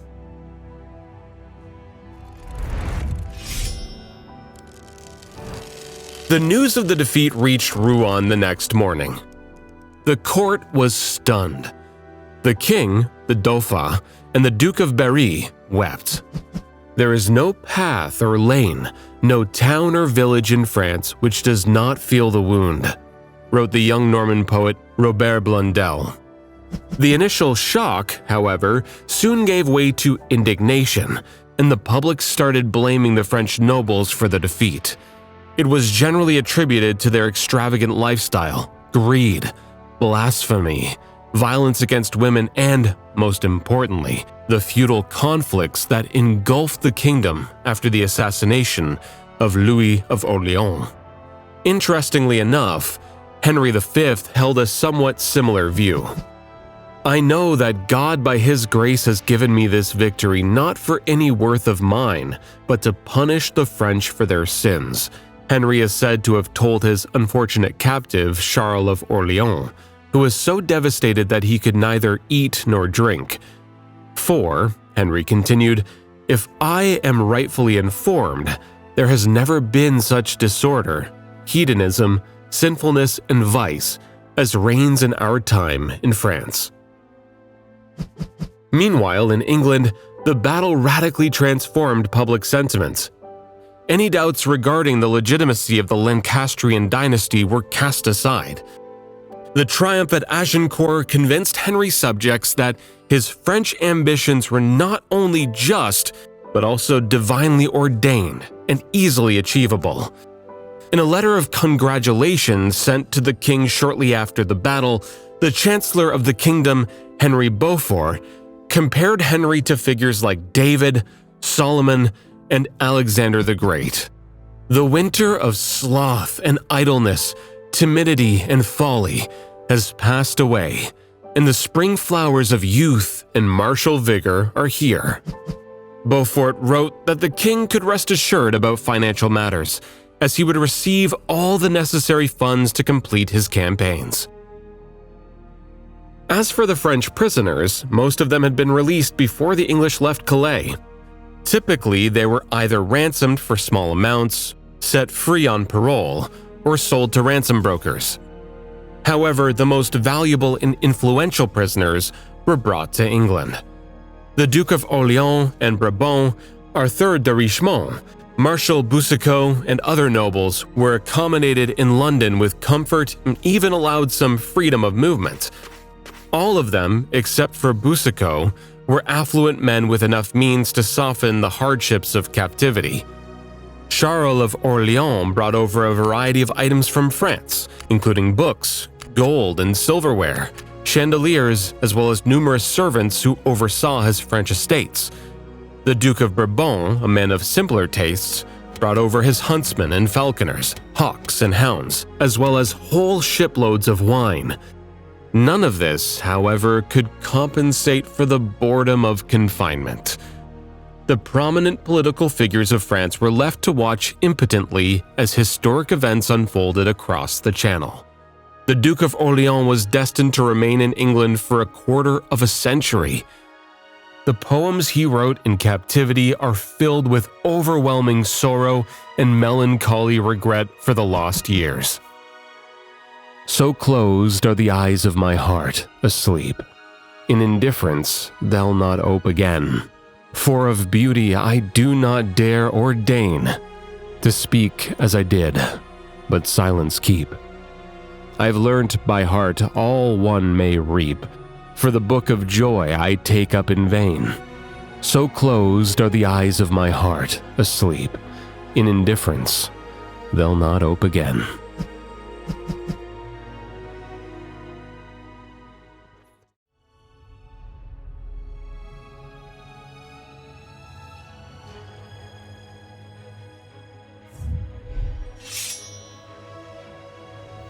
After his remarkable victory at Agincourt, Henry V returned to England and triumphantly entered London on November the 23rd. Now, the king could calmly assess the political situation that had unfolded. It soon became clear that the successful Agincourt campaign had yielded few strategic gains for Henry, aside from the capture of Harfleur. Despite the king's efforts, he was unable to reach the ultimate objective of the 1415 campaign, the crown of France. Additionally, the Armagnac faction, which had fielded the majority of the French army at Agincourt, still wielded considerable power. Their new leader, the determined and tough Count Bernard d'Armagnac, had maintained control over Paris and France's Mad King, Charles VI. And now, as the English celebrated their triumph, Armagnac decided to reclaim Henry's recent territorial gain, the town of Harfleur. In the spring of 1416, a series of violent skirmishes broke out near Harfleur, collectively known as the Battle of Valmont. Despite being outnumbered, the English captain Thomas Beaufort skillfully employed his limited forces to defeat a larger French army led by the Constable. Meanwhile, at sea, the English king's brother John, Duke of Bedford, successfully broke the naval blockade of Harfleur by destroying the French fleet at the Seine River's mouth. Thus, the English effectively repelled the French attempts to recapture the strategically vital Harfleur. In the spring of 1417, Henry once again assembled a 12,000-strong army to resume his plans for conquering Normandy. Having routed the French army at Agincourt, the king now sailed to France to restore justice, to claim the lands he deemed rightfully his. The local population faced a stark choice: either submit to the English conqueror and hope for leniency and fair treatment, or resist Henry and face his sophisticated cruelty firsthand. Upon landing, Henry's primary objective was to seize control of Caen. This wealthy Norman city had built its fortune on textile production and the bustling activity of its river port. Capturing Caen would provide the English with a suitable foothold for the conquest of all western Normandy.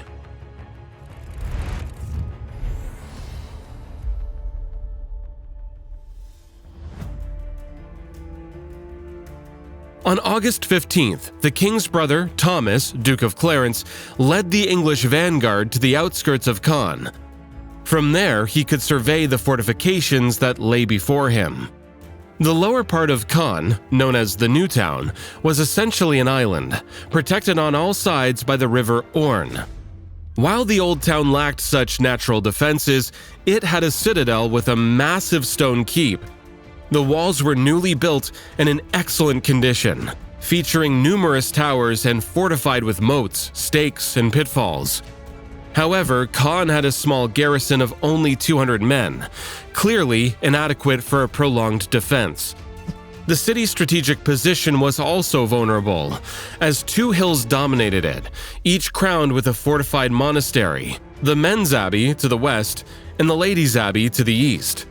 By positioning artillery there, the English could effectively fire over the walls. Initially, Clarence intended to delay the attack on the monasteries until Henry's main force arrived. However, as he rested briefly in a small garden, a local monk was brought to him. The monk informed the Duke that the defenders were planning to demolish the Men's Abbey and desperately implored Clarence to save the historic complex, founded by his renowned ancestor, William the Conqueror. Without hesitation, the Duke ordered his soldiers to bring assault ladders, and in a swift night attack, the abbey was captured. Clarence seized the second monastery in a similar manner. On August 18th, King Henry personally arrived at Caen. He set up his headquarters behind the thick walls of the Men's Abbey, deploying his most powerful artillery there. From this vantage point, English guns began bombarding the city ramparts with heavy cannonballs. The monastery's towers and roofs served as elevated platforms for light culverins, enabling them to fire directly into the residential quarters. Even closer to the walls, the English placed heavy bombards, shielded by earthworks and wooden barriers. The relentless bombardment continued without pause, both day and night. Soon, Caen's defenses crumbled, with multiple breaches forming in the wall. The king called upon the citizens to surrender, threatening terrible punishments, but the defenders of Caen responded with open defiance, thus sealing their fate. On the morning of September 4th, after hearing 3 masses, the king ordered a general assault. The garrison commander gathered his people in the western part of the city, enabling them to hold off the English at the breaches. The assailants were met with burning oil, boiling water, and quicklime, alongside a relentless barrage of stones and crossbow bolts. The first onslaught was repelled, and during the withdrawal, a young Englishman named Sir Edmund Springhouse fell into a trench, became trapped under a bundle of burning straw, and tragically died. This enraged his fellow soldiers and led to a renewed attack. Bursting through the breaches, the English once again engaged the enemy in hand-to-hand combat. The defenders held their ground for a time, but then suddenly heard screams from behind, lost their nerve, and abandoned their positions. It was the king's brother, Thomas Clarence, who had launched a simultaneous attack from the opposite side. Clarence's soldiers fought their way to the center of the city, cutting down everyone in their path. Most of Caen's defenders perished in these moments, while the rest deserted and fled. Meanwhile, the attackers scaled the walls and threw open the gates, allowing the remainder of the army to pour in. Upon reaching the fortified bridge over the Orne, the English scattered the few remaining defenders and stormed into the new town. The streets of Caen ran red with blood. If the chronicles are to be believed, the victors herded all the citizens they could find, regardless of sex or age, into the marketplace. There, on Henry's orders, they executed at least 2,000 of them, a third of Caen's total population. The king commanded the killing to cease only upon witnessing a woman's lifeless body, a baby still clinging to her breast. Exclaiming, "Havoc!" he signaled the soldiers to ransack the city.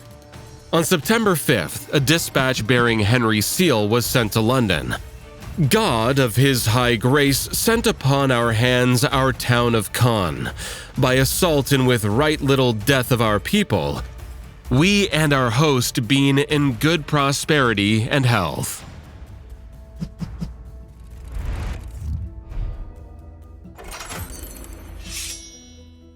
Having brutally subdued Caen, Henry V now faced the aftermath of war damage and mass emigration. The roads of Lower Normandy were flooded with refugees, and the large-scale population exodus threatened to turn one of France's richest provinces into a wasteland. This wasn't what Henry had planned at all. He, in fact, had intended to keep Normandy's economy intact and use it to fund future conquests. In his message to London, the Duke of Clarence wrote that, "The most pressing need now is for people to inhabit these places and to guard their walls and citadels." Henry set about restoring order in his conquered lands. While the fundamental structure of the French administration remained intact, key roles were now filled by Englishmen. Sir John Tiptoft, a distinguished statesman known for his successful reforms in English finances, led the revived Norman treasury. Under his guidance, the minting of new silver coin began, bearing the inscription, "Henry V, King of France." Furthermore, Henry placed 400 Norman church parishes under his personal protection and vowed to abolish unjust taxes. The message to the local population was clear: the English were here to stay. The impact of this policy became evident immediately. In late September, the towns of Lisieux and Bayeux surrendered to the English king without resistance. On October 1st, Henry left Caen and marched south, invading the Duchy of Alençon. Its defense was poorly managed by local magnates, paralyzed by Henry's ominous reputation. The city of Alençon, despite having a garrison 3 times larger than Caen's, capitulated on the second day of the siege. Henry showed goodwill towards towns that peacefully laid down their arms. Violence and looting were strictly forbidden, with any instances of misconduct harshly punished. It took a mere 2 weeks to conquer the remaining territories, and by the end of October, the entire Duchy of Alençon was under English control. The abrupt collapse of the once mighty duchy left France in a state of shock. Michel Pontoine, the French chronicler known as the Monk of Saint-Denis, though deeply disturbed by the events, understood clearly why Lower Normandy and Alençon chose to surrender. What were the Normans to fight for? Certainly not for the rule of a mad king and his squabbling nobles who failed to defend France against foreign threat. Henry's qualities and reputation also played a crucial role. It was said that this prince, whose exterior and conversation gave every indication of pride and who was generally supposed to be very vindictive, nonetheless possessed the bearing of a king. Pitiless to rebels, but yet just and gentle to his own. A scrupulous dispenser of justice, he knew how to exalt the lowly and abase the mighty.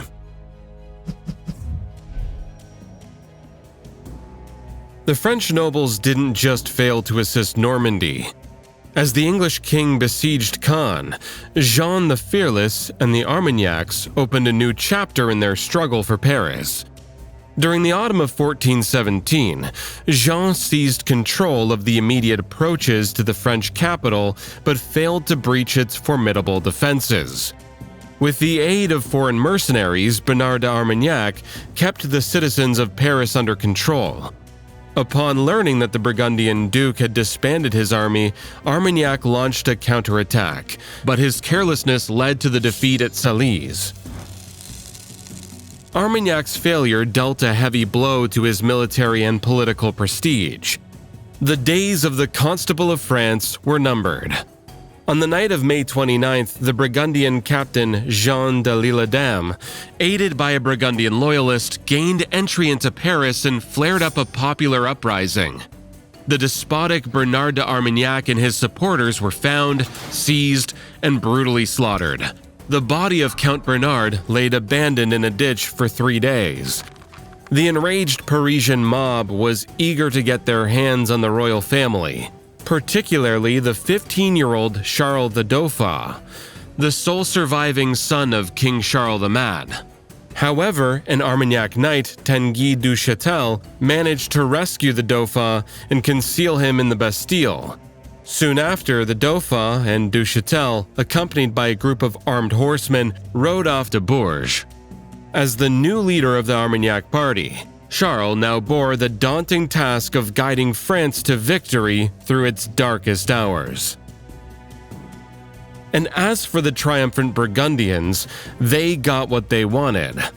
Jean the Fearless could once again assert his dominance over a large portion of France, including the capital. His initial neutrality towards Henry V had become irrelevant by then. As a prince of the Valois dynasty, Jean had no intention of pursuing Burgundy's independence by allying with the English and dividing the Kingdom of France. Moreover, the Duke undoubtedly recognized that, one way or another, he would need to find common ground with the Armagnacs and unite against the English invasion. Meanwhile, the invasion gained momentum. While the Parisian mob raged through the capital's streets, Henry's soldiers encircled Rouen and began the siege of Normandy's capital.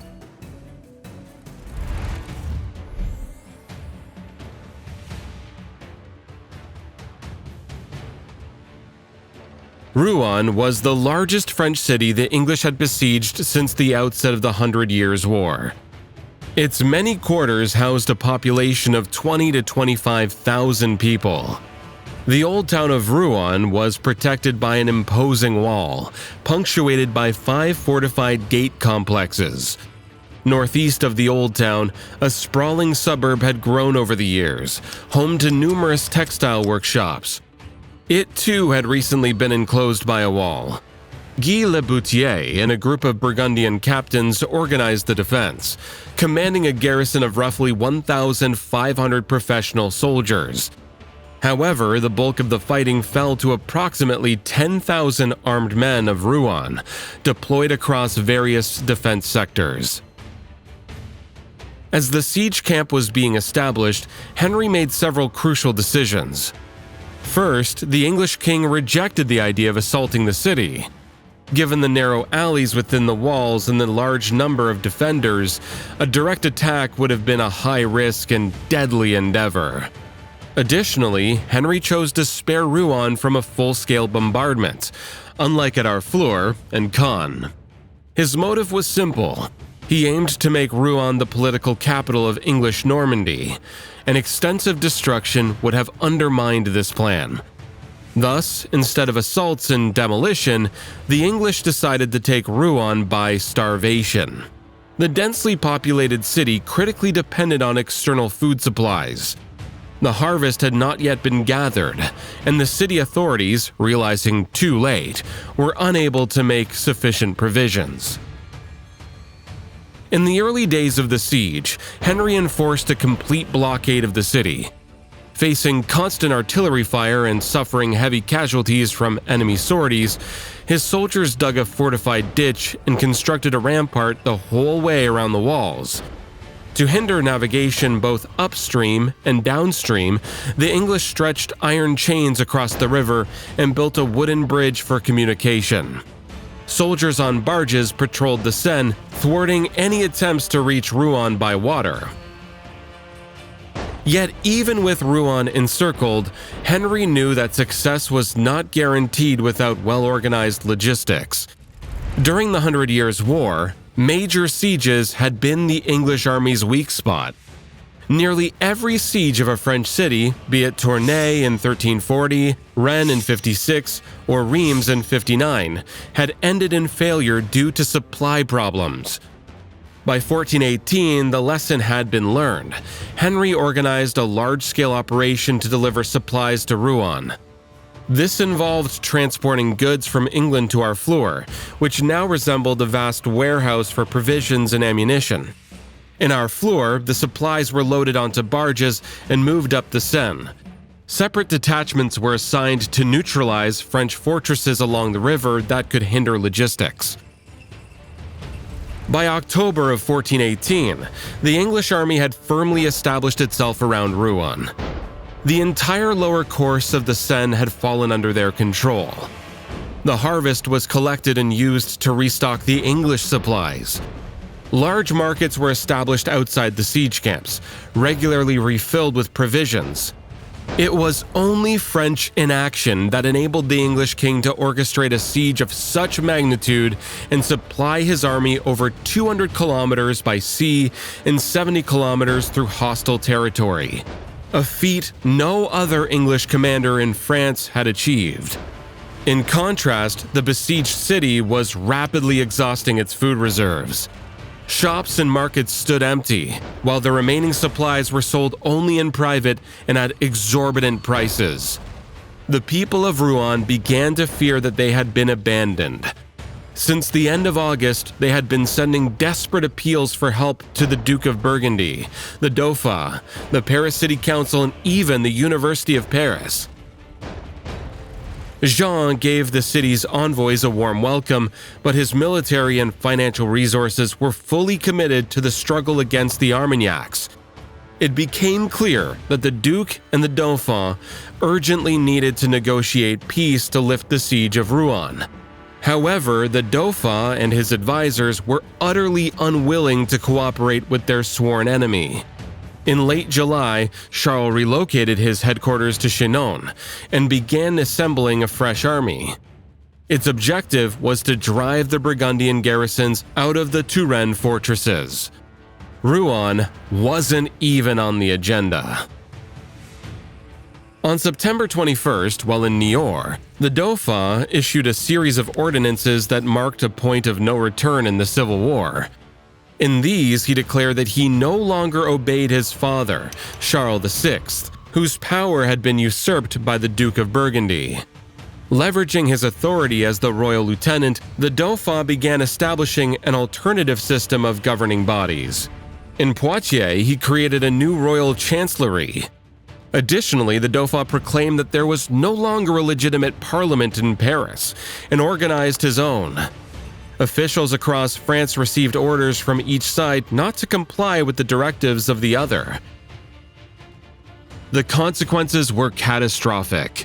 The Niort ordinances ensured that, as long as Charles VI lived, France would remain divided into two warring semi-states, each with its own government, and neither strong enough to overcome the other or defeat the English alone. This also meant that the conflicting parties would eventually reach out to the English for aid, ultimately making them a dominant force in French politics. The political division in France unfolded amidst the sufferings of Rouen's population. By this time, the city's defenders had been reduced to extreme destitution. People were eating roots and vermin. Grain was but a distant dream. By Christmas, 200 people were dying daily from starvation. Diseases spread rapidly through the city. Lawlessness reigned in the streets as people maddened by hunger fought over morsels of food. Realizing the hopelessness of the situation, the garrison captain resorted to drastic measures. He organized a desperate sortie using all available forces in an attempt to break through the English positions. At one gate, the drawbridge collapsed under the weight of the horsemen, throwing them into the moat. Elsewhere, the English effortlessly repulsed the sortie, and the garrison returned to the city with heavy losses. Shortly before Christmas, the defenders gathered several thousand useless mouths, mainly women, children, the poor, and the destitute, and expelled them through the gates, hoping to conserve food and place the moral responsibility of feeding them on the English. Henry remained unmoved. As long as Rouen refused to recognize him as its rightful lord, the townspeople could expect no mercy. The English refused to let the useless mouths pass, and after shooting several volleys at them, drove them into the city moat. There, drenched by icy rains, the defenseless people spent several horrific weeks until most of them perished. On Christmas, the pious Henry V ordered the still-living newborn babies to be gathered in baskets. Exhausted and hungry, the infants were baptized and then, in the same baskets, carried back to the moat to meet their fates. Many historians and contemporaries harshly criticized Jean the Fearless for effectively providing no aid to Rouen. Yet, in reality, the Burgundian duke had little chance of relieving the Norman capital. The primary reason was a financial shortage. In an effort to win public favor, Jean had abolished certain types of military taxes. It was only on December 29th that he arrived in Beauvais with 4,000 men-at-arms. There, he optimistically assured the Rouen envoys that they would be relieved by January 8th. But a couple of hours later, a messenger arrived in Beauvais bearing news that the Dauphin had captured Tours. Jean spent New Year's Day closeted with his Parisian treasurers. Their reports were grim. Finally, on January 3, 1419, Jean decided to abandon the relief of Rouen. The English were too strong, the Dauphin too dangerous, the treasury empty. The Duke of Burgundy disbanded his army and sent a messenger to Rouen, advising the townspeople to surrender on whatever terms they could negotiate. By that time, in fact, the defenders of Rouen had already entered into negotiations with Henry.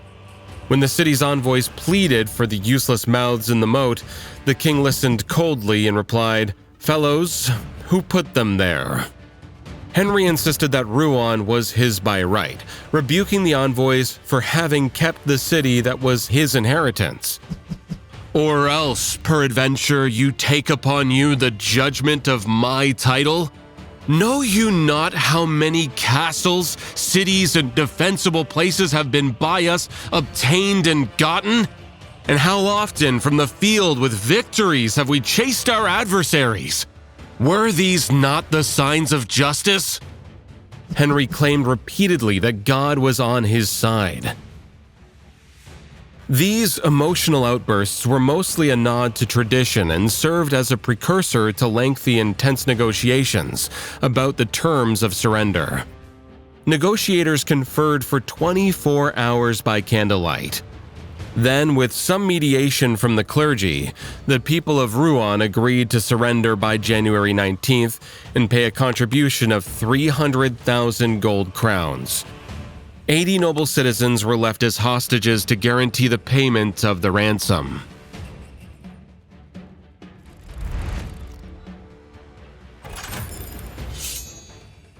As news of Rouen's fall spread throughout the region, the rest of Normandy surrendered quickly.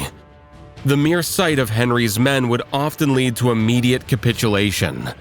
By spring 1419, almost the entire duchy was in his hands. The eastern boundaries of English possessions now lay just 60 kilometers from Paris.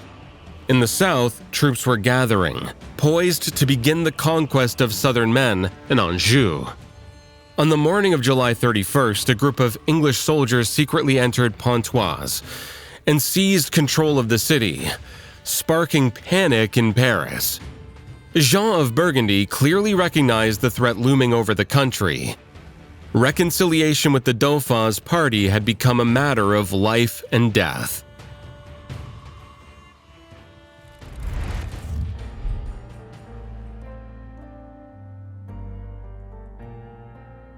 On September 10th, the two members of the House of Valois met to negotiate an end to the civil war and unite against the English. The meeting took place on a fortified bridge in Montereau, 60 kilometers southeast of Paris. Barriers were constructed on both sides of the bridge, creating a secure space where Charles and Jean, each accompanied by 10 advisors, could talk without fear of treachery. At 5 o'clock in the evening, the Burgundians entered the lobby. The door behind them slammed shut, cutting off their only escape route. The Dauphinists opened a second door and made a welcoming gesture. About 10 meters ahead stood Charles with his entourage. The Duke of Burgundy approached the Dauphin, removed his headdress, and knelt to deliver a brief welcoming speech. At this moment, Jean de Louvet, president of Provence, approached Charles and whispered in his ear. Both then looked at Tanguy du Châtel. Tanguy drew a battle axe from under his clothes and shouted, "This is the traitor who has deprived you of your inheritance!" The door on the Dauphin's side swung open, and armed men rushed onto the bridge. One approached the Duke and struck him with a sword, nearly severing Jean's wrist and leaving a wound on his chin. Tanguy du Châtel delivered the second blow. Stepping towards the kneeling victim, he swung his battle axe. The powerful strike sent the prince tumbling to the floor. Finally, two other Armagnacs approached the helpless duke and thrust a sword into him. Jean stirred briefly, let out a long groan, and breathed his last.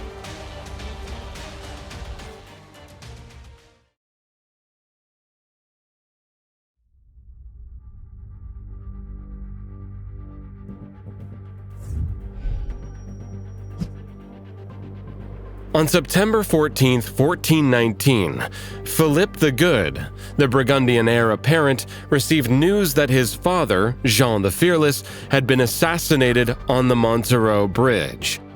Upon hearing of the Armagnac's treachery, the prince flung himself onto his bed, thrashing about, grinding his teeth, and rolling his eyes.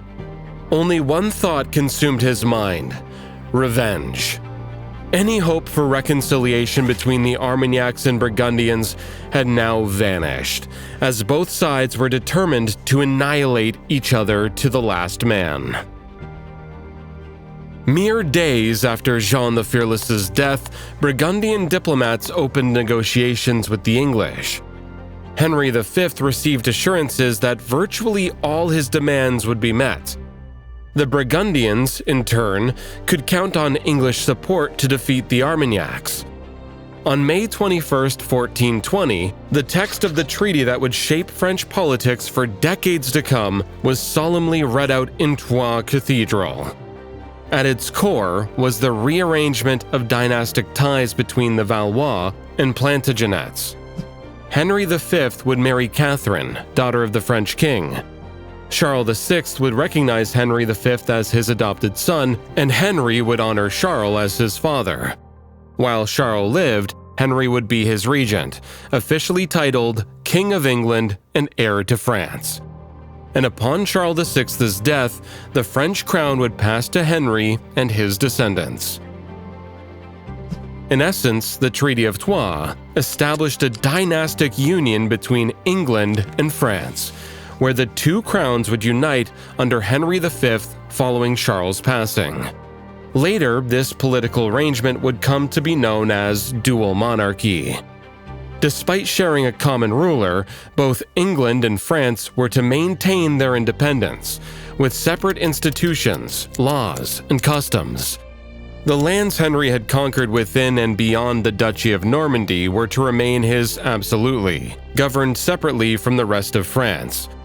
The Treaty of Troyes was presented to the English and French populations as a final, eternal peace, destined to end mutual enmity and centuries-old hatred. Separate provisions were dedicated to Charles the Dauphin. The document effectively disinherited him, though this was nowhere stated explicitly. One clause prohibited any party from conducting independent negotiations with Charles due to the frightful and astounding crimes he had committed. Another bound Henry to reclaim all lands within the kingdom belonging to the party commonly called that of the Dauphin and the Armagnac. This was the treaty's fatal flaw. According to British historian Juliet Barker, the Treaty of Troyes was not really a final peace, but a commitment to continue the war. By this time, the Dauphin had already established an alternative government in Poitiers, effectively ruling over all France south of the Loire River, as well as parts of the Upper Seine and Yonne. The population of these territories firmly rejected the Treaty of Troyes.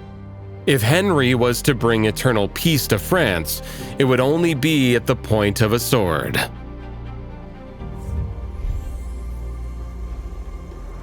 After signing the Treaty of Troyes, the new regent of France began his conquest of Armagnac fortresses south of Paris. On June 24th, combined Anglo-Burgundian forces stormed Montereau, where Jean the Fearless had recently met his end. His remains, having lain in the grave for 10 months, were solemnly exhumed and sent to Dijon for reburial. The next fortress standing in the path of the Anglo-Burgundian army was Moulins, defended by 700 Dauphinists. After enduring a siege lasting over 3 months, the garrison finally opened the gates on November 18th. On Henry's order, a number of Armagnacs and 24 Scottish mercenaries were executed. On December 1st, Henry made his first formal entry into Paris, riding beside his young wife, the Duke of Burgundy, and his brothers. The Allies' arrival in the capital was met with widespread celebrations, though Henry himself showed little interest. He had come to Paris to complete the formal procedures related to the Treaty of Troyes, to secure ratification of the document by the Estates General, and to conduct a trial of Jean the Fearless's murderers. Since the estates now consisted entirely of Burgundians, the treaty was easily ratified. Hearings on the Montereau murder began 2 weeks later. The Dauphin was summoned to Paris to personally answer the charges. As expected, Charles did not appear and was consequently found guilty of Jean the Fearless's murder. The Royal Council and the Parliament of Paris expelled the Dauphin from the country and declared him unworthy to wear the crown. Charles was now officially disinherited. Henry did not linger in Paris, as pressing matters awaited him in the north. The king needed funds to continue his campaigns. Recognizing that England was running out of resources, he now planned to extract money from the recently conquered territories. Upon arriving in Rouen, Henry presided over an assembly of the Norman estates. By this time, the occupation had inflicted serious damage on the duchy's economy, with agriculture, trade, and crafts all suffering, and little hope for recovery despite Henry's administrative efforts. Nevertheless, the Normans were informed of a new ruinous tax of £100,000, with the initial payment due within months. This heavy taxation shattered any remaining illusions the Normans held about their new monarch. The Norman poet Robert Blondel, expressing public sentiment, described Henry as the ferocious and savage king, as a tyrant, as cruel. On February 1st, Henry and Catherine landed in Dover. Throughout England, Henry was hailed as a national hero. However, it soon became clear that this popular jubilation masked deep war weariness. The Treasury's yearly revenue had dwindled to £57,000, barely enough to cover soldiers' wages and nothing else. Funds no longer sufficed for artillery maintenance, diplomatic needs, or upkeep of the royal court, forcing Henry to borrow an additional £36,000. Eventually, Henry embarked on a tour of the country, officially to show the Queen her new realm, but in reality to collect money. Special commissioners followed the royal procession, tasked with extracting subsidies by any means necessary, from nobility and landowners, clergy and towns, yeomen and craftsmen.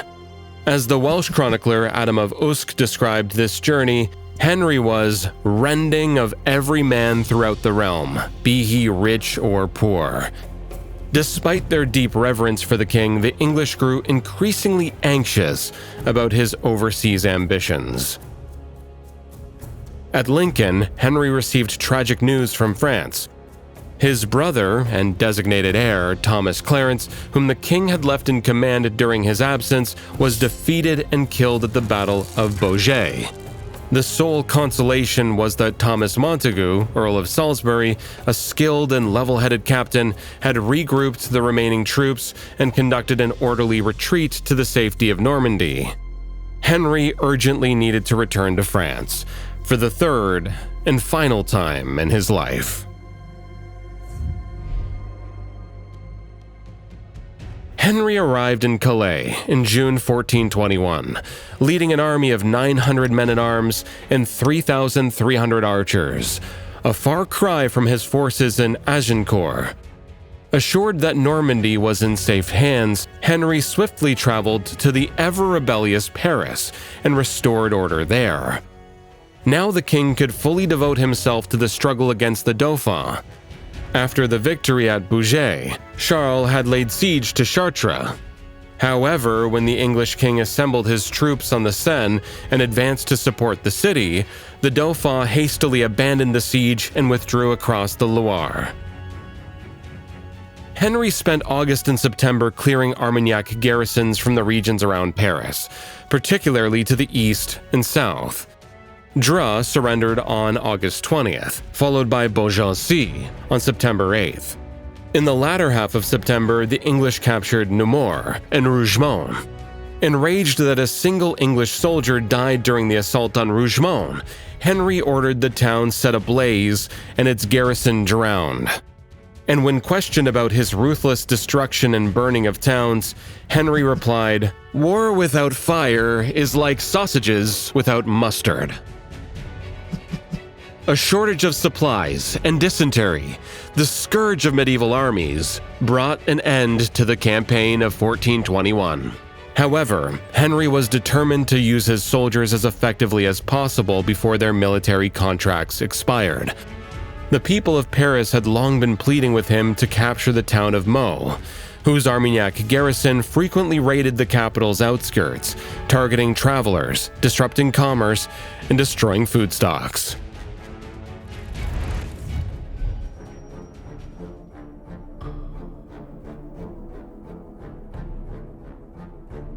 Meaux lay on the north bank of the Marne River, about 50 kilometers from Paris. The town's defenses were unremarkable, consisting of ancient walls dating back to the Roman times. Meaux's true strength, however, came from an immense fortified suburb on the opposite bank of the river known as the Marché, or Market, connected to the town by a long stone bridge. The market occupied a tight bend in the Marne, which curved around its walls on 3 sides. The fourth, southern side, was protected by a canal dug across the peninsula. The garrison, numbering about 1,000 soldiers, consisted of outlaws and deserters, transformed into a formidable fighting force by skilled Armagnac captains. One of them, known as the Bastard of Varus, whose true name remains a mystery, was notorious for his brutality and ruthlessness. Outside the town stood an elm tree called the Varus tree, on which the Gascon hanged his victims. In 1421, 80 corpses were already dangling from its branches. The English vanguard arrived at the town without warning, seizing the northern suburbs before the defenders could destroy them. The rest of the English army appeared about 3 weeks later. Surprisingly, the besieging force was small, numbering no more than 2,000 men, with half of them being miners, craftsmen, and military servants. The merciless king began the steady, methodical subjugation of the town. English soldiers dug ditches and built fences around their camps. They constructed a wooden pontoon bridge over the Marne to halt river traffic and secure a line of communication. They set up food markets supplied by a procession of river barges from Champagne. Numerous bombards and trebuchets were positioned around the walls. The Burgundian chronicler Jean Lefebvre came to look. "It was an impressive thing to see," he later recorded. Autumn slowly yielded to winter, but the siege, despite the besiegers' best efforts, seemed to make no progress at all. The defenders swiftly repaired damage caused by artillery bombardment. Anyone daring to approach the walls met fierce fire from wall-mounted cannons. Once, the Armagnacs brought a donkey dressed in a jester's crown onto the wall and, in full view of the English, started beating it with a stick. The spectacle was accompanied by laughter and loud cries. "Hey, Brits! Why aren't you rescuing your king?" In addition to the defenders' efforts, the English were further hampered by harsh weather conditions. Throughout December, it rained incessantly. Eventually, the Marne overflowed its banks, flooding the plain where the English camp stood, forcing the besiegers to move inland. The English, already suffering significant combat casualties, now began losing soldiers to dysentery and desertion. Payrolls indicate that by Christmas, the king had lost 1/6 of his army. By the end of 1421, Henry's already depleted resources were severely overextended. At this time, roughly 8,000 English soldiers were stationed in France, 7,000 in Normandy, and 1,000 in Paris and its suburbs, most on garrison duty. Uniting them was nearly impossible, as it would have left many fortresses and towns undefended. Henry's only available field army was the Expeditionary Corps that had landed with him in Calais, now reduced to a mere 1,700 men. Some researchers believe that by 1422, Henry had completely exhausted his military options. Looking ahead, it was difficult to see, writes British historian Jonathan Sumption, where either the men or the money would be found to conduct offensive operations in the north, let alone conquer the kingdom of Bourges. Meanwhile, March 1422 arrived, yet Meaux, besieged for 5 months, was still holding out. The only attempt to relieve the garrison was a daring enterprise by Guy de Nesle, Lord of Offemont. On the night of March 9th, he and 40 men-at-arms crept through the sleeping English and reached a designated spot in front of the fortifications. There they found a camouflaged ladder. Some men managed to climb the wall, but Guy himself lost his footing and plunged into the water-filled moat. The commander grabbed onto 2 extended pikes, but clad in full plate armor, he was too heavy to be pulled out. Eventually, his splashing alerted English sentries, who swiftly arrived at the moat and took the Lord of Offemont prisoner. It's hard to say what Offemont might have achieved had he entered the town. By then, Meaux's residents had become demoralized and planned to surrender to save their lives and what remained of their town. Recognizing that their defense options were almost exhausted, the garrison decided to retreat to the market and make their stand there. The next morning, defenders were seen abandoning their posts on the walls and moving possessions across the bridge to the fortress. A rumor spread through the streets that the Armagnacs would torch the houses before leaving, and one of the residents shouted to the English what was happening. The king ordered an immediate general assault.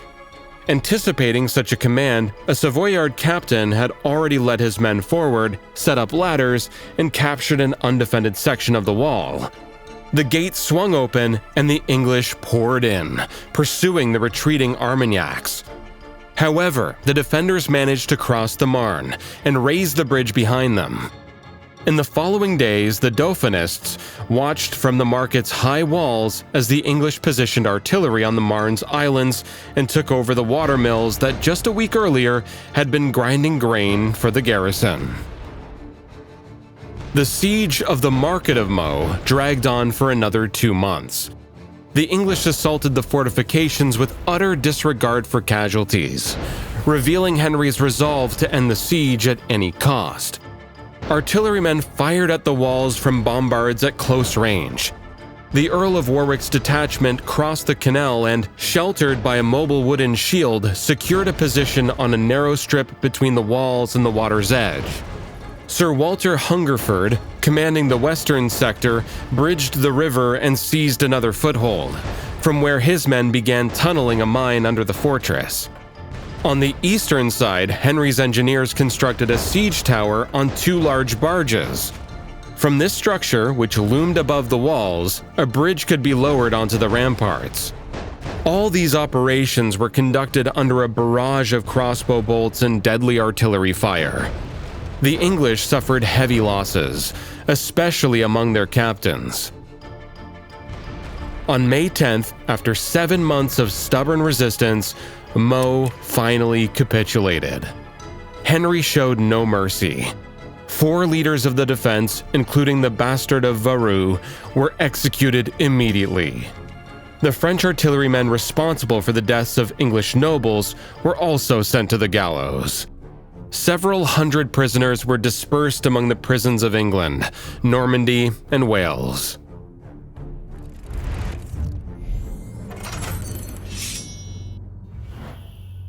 Mentally and physically exhausted from the prolonged siege, Henry V departed for Paris, where he pompously celebrated the birth of his heir.